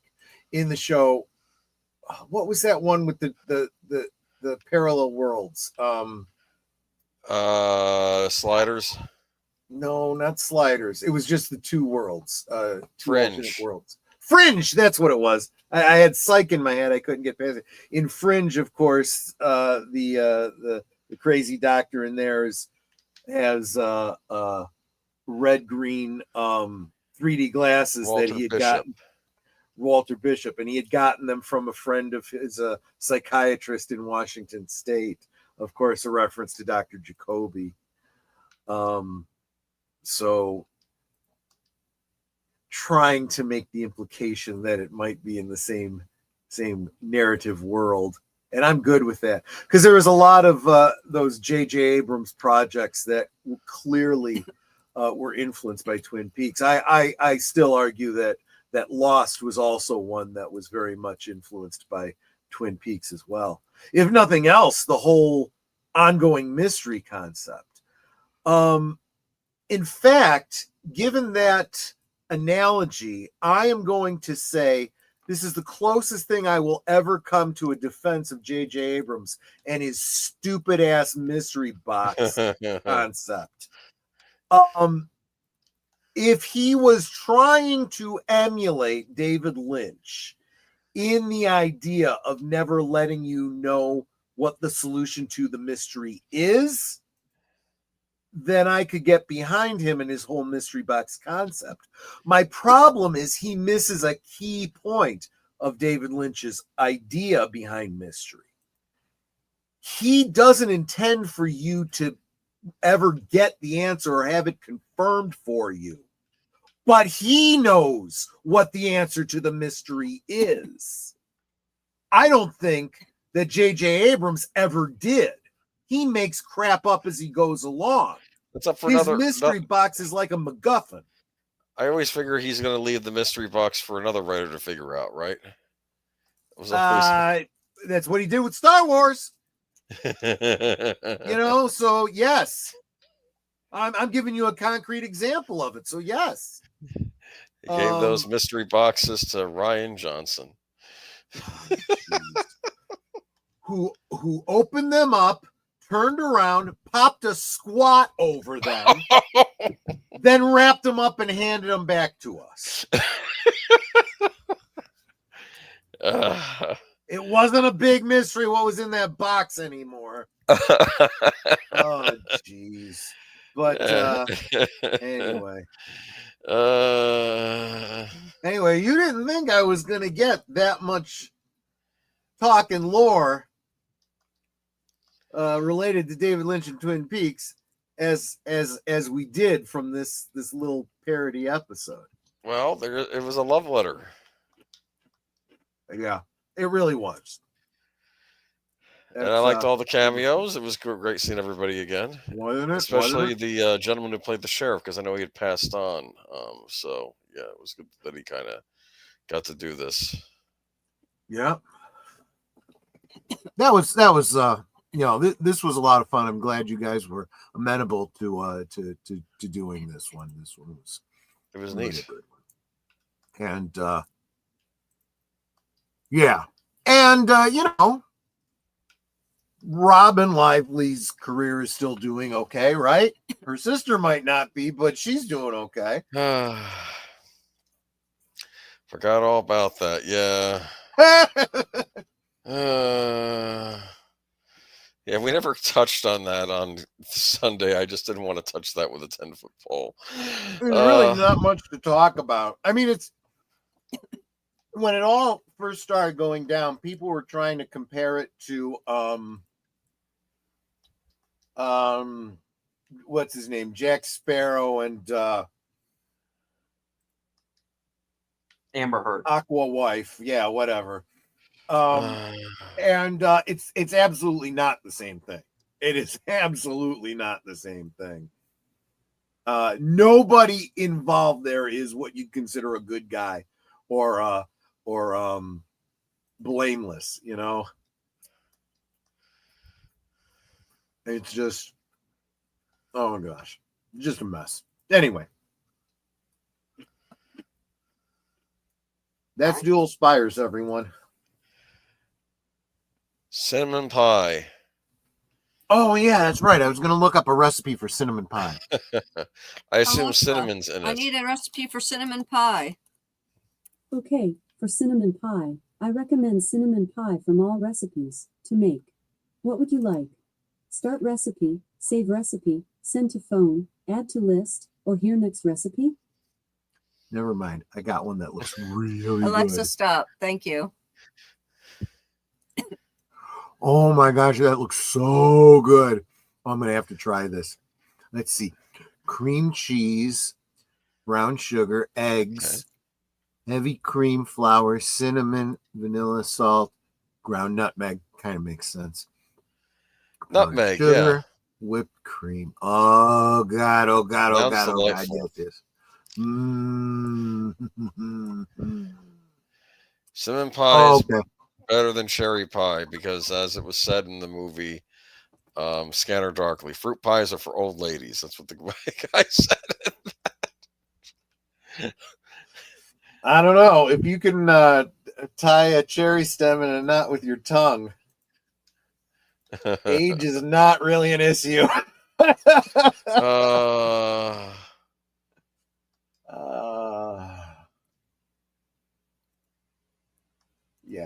Yeah. I think there was a whole generation of boys that saw that episode and were like, oh. And some girls. Yeah, probably. Yeah. What did I think of the first episode I've seen? I liked it. It's fine. You know, it's of course it was cheating because they were referencing Twin Peaks. So of course I was going to like it. But yeah, we'll have to see how the rest. I'll have to go back and find it and start watching the rest of the episodes. Yeah, unfortunately, his father got almost no airtime in this episode. And the detectives Just enough for you to know that he's involved with the blonde, obviously. And heck, the chief from the department didn't even show up in the episode, but she went off to have a baby, so that could have been during this period. I can't really remember, but yeah, it's and knowing you the way I think I do, deleted scenes, I really do believe you would like this show, so it would probably be worth it for you to check it out. Is that on Psych USA? streaming? It was on USA. Yes. I don't know where it's streaming now. Let's see. Well, JP's saying Amazon Prime. It's on so- Apple TV, apparently. Apple TV. Okay. It's on Peacock with subscription. It's on Amazon Prime with subscription. Is it on Amazon Prime? Like I could actually watch these episodes? Yes, I could. It's Look on at that. Amazon Prime. What do you know about that, George? So I don't even know if you have any of those options, but I do, yeah. if you decide to go the Jack Sparrow route, it's out there too. So just saying. Speaking of Jack Sparrow, we're going to have some news potentially this Sunday about Jack Sparrow. Yeah, there's some stuff floating around about a certain pirate of the Seven Seas. I may also send you an article just because I've been gagging to do some Star Trek news. And it's equally rumor in the works kind of thing. There's a script going around for a revised or return to Star Trek Enterprise to pick up that story, starring Scott Bakula, and he's on board for it, or at least he's interested in it. Okay. So I'll send you an article about that as well. Because I gotta tell you, they need to they need to get away from Strange New Worlds pronto. They just insulted Gene Roddenberry in the original series with one of the most recent episodes. That's why I brought up this. Now this is doing Again? a parody. No, they did it where like the actor who plays Kirk on is doing a bad William Shatner imitation on like this fake science fiction show from the 60s. Oh yeah, and Shatner had some. He was not choice happy things about about that. And he wasn't even witty about it. He's like, I'm getting tired of this stuff. This is just insulting. And the point is that you can have like this where it's a loving tribute and still comedic, or you can have it where Right. it's a comedic Well, but really insulting This is to the where original thing.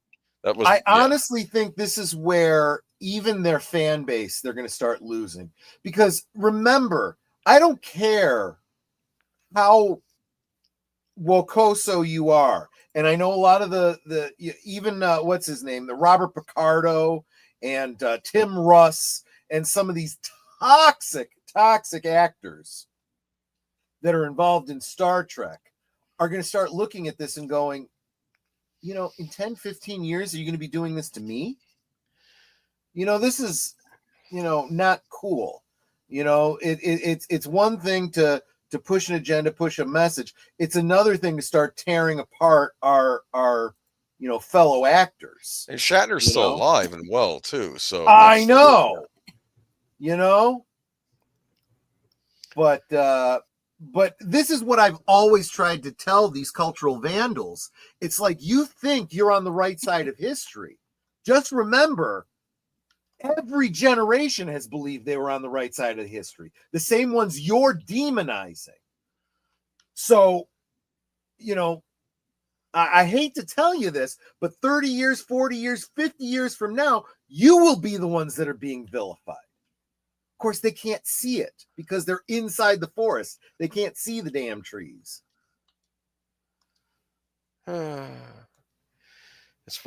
It's ridiculous. But anyway, I was happy though that they dual Spires was a loving tribute. And this is why we're revisiting things that we love, right? Because it's so frustrating, the things that they've ruined. But I believe that there's a bunch of people here that have been watching along all of this Twin Peaks lore and stuff. Maybe you never even watched Twin Peaks until you watched it with us here.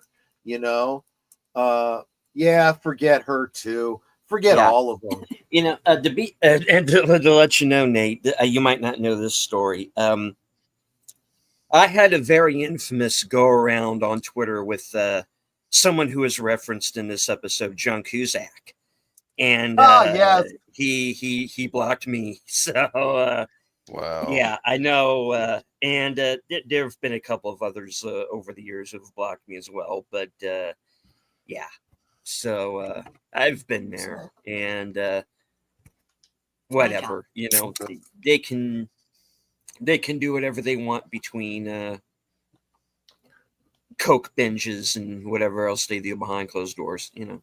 Yeah, exactly. I did like that line though. Like that time I found a picture of John Cusack in your bedside drawer. It was Joan Cusack. Oh, that makes more sense. And I'm sitting there going, but not much. No. Remember her from one of the Addams Family Sorry, movies? Debbie.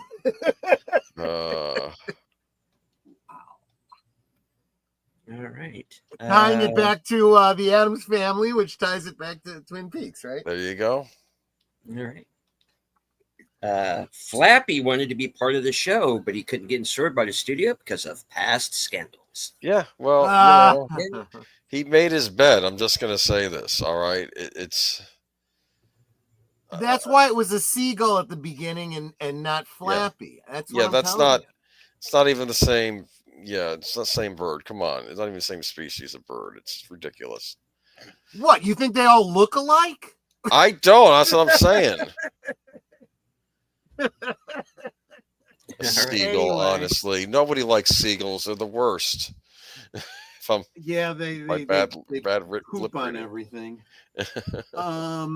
So that's why we do this. That's why we share these things with you, stuff that you can enjoy that maybe you haven't seen in many years, or you may never have seen and didn't know even existed, like Twin Peaks, or like the upcoming Blake 7 in 1/2 hour over on my channel.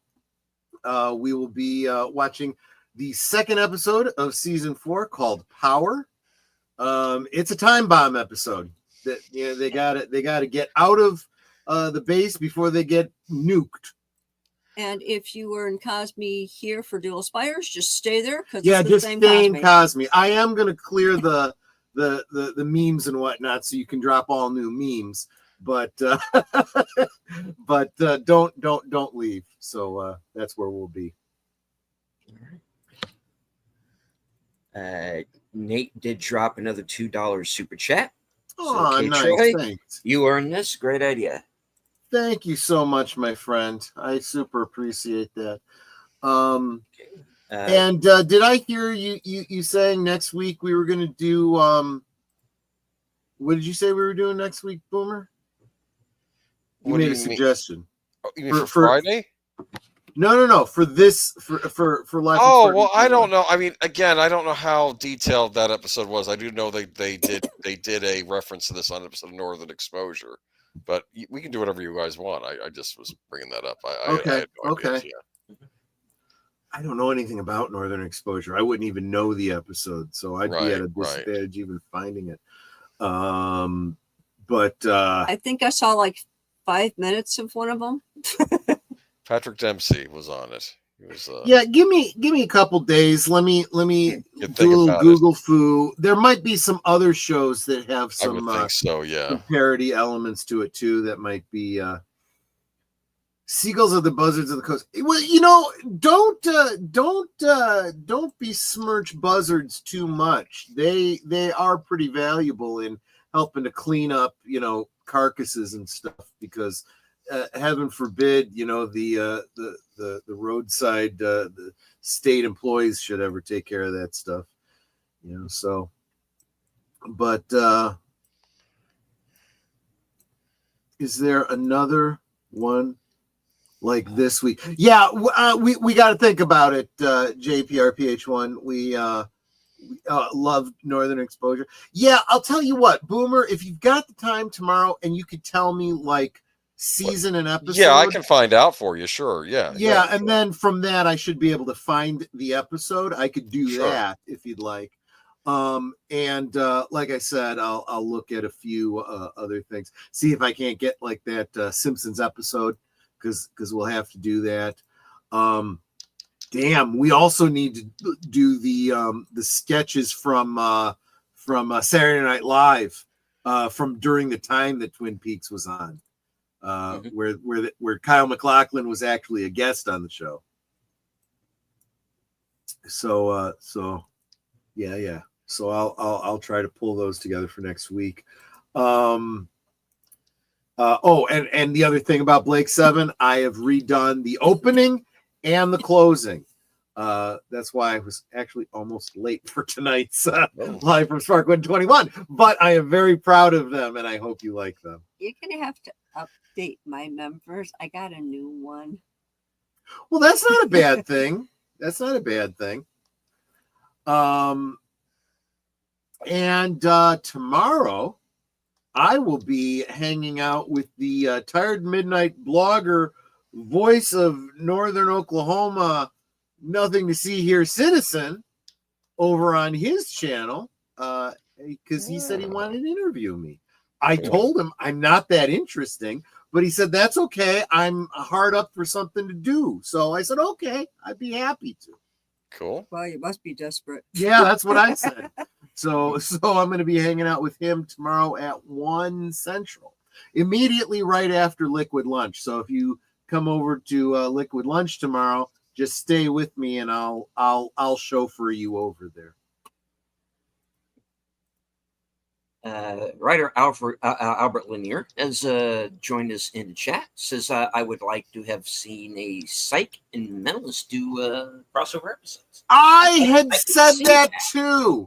I had absolutely said that too. I'm like, these two would be perfect. What? I could see them not getting along though, like having the same shtick but very different personalities, Yeah, exactly. In fact, I'm pretty sure there was an episode of The Mentalist that kind of took a poke at Psych. I believe not like the whole episode, but like a throwaway line where he, gives a little side eye to Psych, if I remember correctly. But that's some fuzzy memories now. Fuzzy memories. Not member In berries. fact, I'm having a fuzzy memory. What about something that's happening on Thursday on your channel? What's going on? Well, we're going to have, of course, I always have very special guests, but this special guest has a very special thing that happened to them. Wilkie's Movies and Music just got monetized. So we are celebrating that with them. And we'd like you to all join us so that you can help celebrate too. Yep. And then I was just going to say, in fact, I am his top tier member. So stay tuned, because he and I might be doing something here in the future. there you go. And Wade is saying he wants me back. I can't imagine why, but I'm here and you know how to get in touch with me. So if you really do, just let me know. Friday, Northern Exposure, the entire series was considered a comedic version of Twin Peaks. I didn't know. Yeah, I've heard people say that, but I think that's almost taking away some of the comedic elements of Twin Peaks. It kind of in and of itself was. I guess people tend to think of it more of as a drama with comedic elements, but I saw it as almost as much a comedy as a drama. Oh, for sure. And there actually is someone who has Twin Peaks and Northern Exposure in common now, and that's Grant Goodeve. It was in both. And there's a very famous Northern Exposure episode where spoiler alert for like a 30-year-old episode, where his character meets a rather, so we say, interesting demise. Oh, okay. that I okay. recall. Yeah. Yeah. I'll I tell had you forgotten that, Grant Goodeve was in, but he was in The Return. That's right. Yes, he was. So there you go. There you go. Now Friday, you got something going on, Deleted. Want to tell everybody about that? Well, you got a lot of things going on, but I meant specifically on Friday. Specifically on Friday at a special time, 7 p.m. I will be joining Big Out Presents, as well as possibly a couple of other guests. Yeah. Ned and I are for- going to try to make it too. Mhm. We are going to honor the late astronaut Jim Lovell by watching Apollo 13. Yeah, and the reason that I specifically wanted you to bring that up is because I do have a poll up for my members.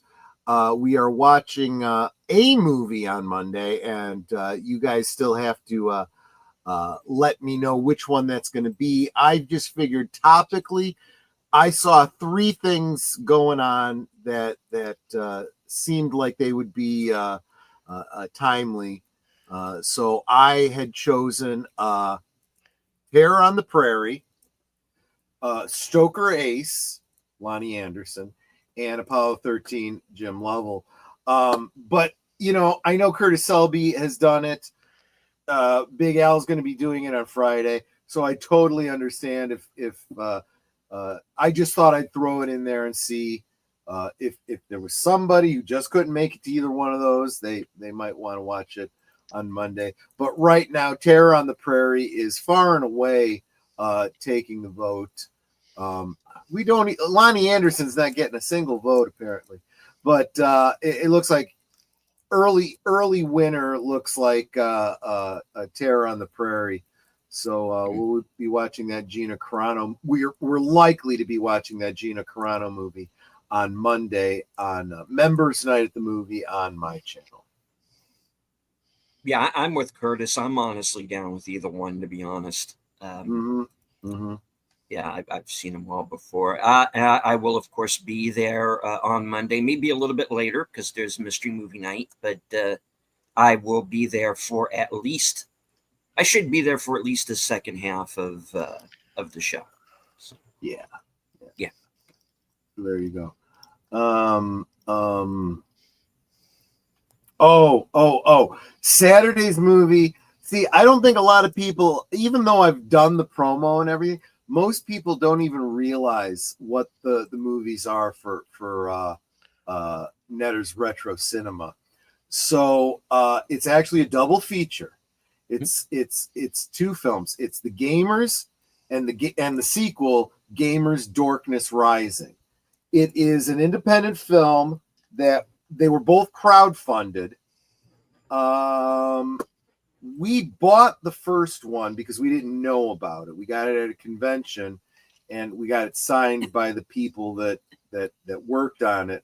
We then contributed to the crowdfund. And what was cool about seeing it at the convention is they were showing it up on one of the big TV screens, like in their booth. Mm-hmm. And we stopped to watch. We're like, this is pretty cool. What is this? And they're like, oh, this is The Gamers. We actually created this. We're the creators, we're the actors as well, and all that. So we bought it then. And I'm sorry. I can't tell you how funny this is, especially if you've ever been a tabletop role player. If you have ever played like a game of Dungeons and Dragons or whatever, been involved in an ongoing role-playing game or whatever, you're going to watch this and you're going to go, I know people just like that. Every single character here, I knew someone like that. It's very funny, but pretty poignant too. They're actually really good films, but they're definitely the kind of thing that most people wouldn't have known about. This was not put out by any major studio or anything like that. So that's why we're bringing them to you. It is a double feature because the first one is just like 50 minutes. But together it's probably going to run like 2.5 hours or something like that. So it's going to be a little bit longer night in that regard, but it is a double feature. So that's That's going to be Netter's Network Retro Cinema on Saturday at 9 p.m. And then the Geeky Geezers, that news show on Sundays at 8. Yes. Otherwise, everything else is deleted scenes. Yeah, He basically. never sleeps. We, of course, Wait, did you mention your Monday through Friday liquid lunches? I mentioned it in passing in there somewhere. all right. Do you want to say to Charlotte Knight Werewolf, who's joined the Hello. Hello.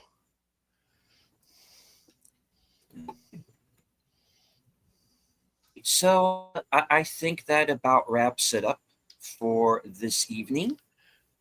Any final words, gentlemen and ladies, before we Yes, for my members, What did I just put up a poll for my members only trivia night. I'm thinking September, and I put down the 4 weeks in September there. So please go and vote, and whichever week gets the most votes, that is the week that we will do it. It'll be an hour before Thursday thing, so 8 p.m. Central, 9 p.m. Eastern. So keep that in mind when you are voting. Deleted scenes. all right. And let's see. Anybody else? Cinnamon pie. I got the recipe. I'm all ready to go. Hi. All right. Netta, would you like If to the take us out? recipe is with any your, good, we will post in our community tabs. Yes. Okay, cool. All right. Netta, would you like to take us out with your closing? No, I'm sure it stops making me laugh. You said, will you take us out? And I'm over here pantomiming a Tommy gun. Of course. You all are so Osmo. We love you guys. We adore you. You guys really encourage us and make everything that we do worth doing, because we don't do this for us. We do this for you. You make us want to do fantastic streams for you and have fun. And it's just wonderful for all of us to get together. Thank you for the many ways that you support us, the many ways you encourage us. I got a new member apparently. I saw them pop in over on the Blake 7 stream. So it's like all those little things that you do to support our channels is so helpful. It helps us to grow our channels. In my case, in Troy's case, is to get better equipment, because our equipment, some of our equipment support, like my camera, I need a new camera. I tried getting one. That one didn't work well, so now I'm looking for a new one. I also need better lighting for me. So things like that. And everything that you contribute to our channels goes right back into the channels. So you know it's being used for a good purpose. I said, you guys are Osmo.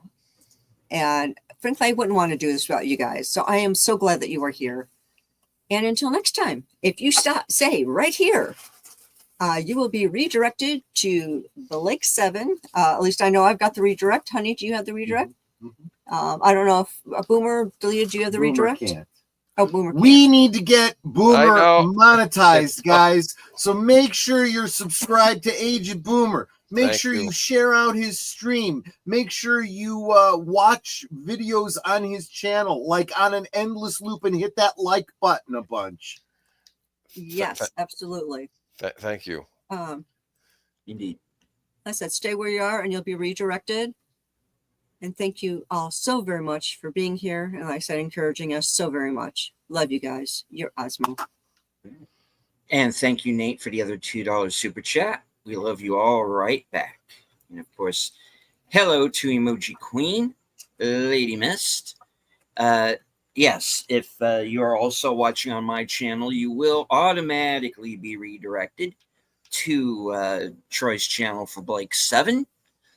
If you are in Cosme, stay there, and you will be automatically directed there as well. So, as I say at the end of every show, thank you all very much for joining us. Those of you joining us on X, I can't see you, but I know you're there. Everyone watching on all of our various channels, everyone who is here in the chat and in Cosme. From HQ, the corner of Sparkwood and 21, and all points north, south, east, west, and beyond. Good night. Take care. Stay strong. Be safe and healthy, because this is how we win.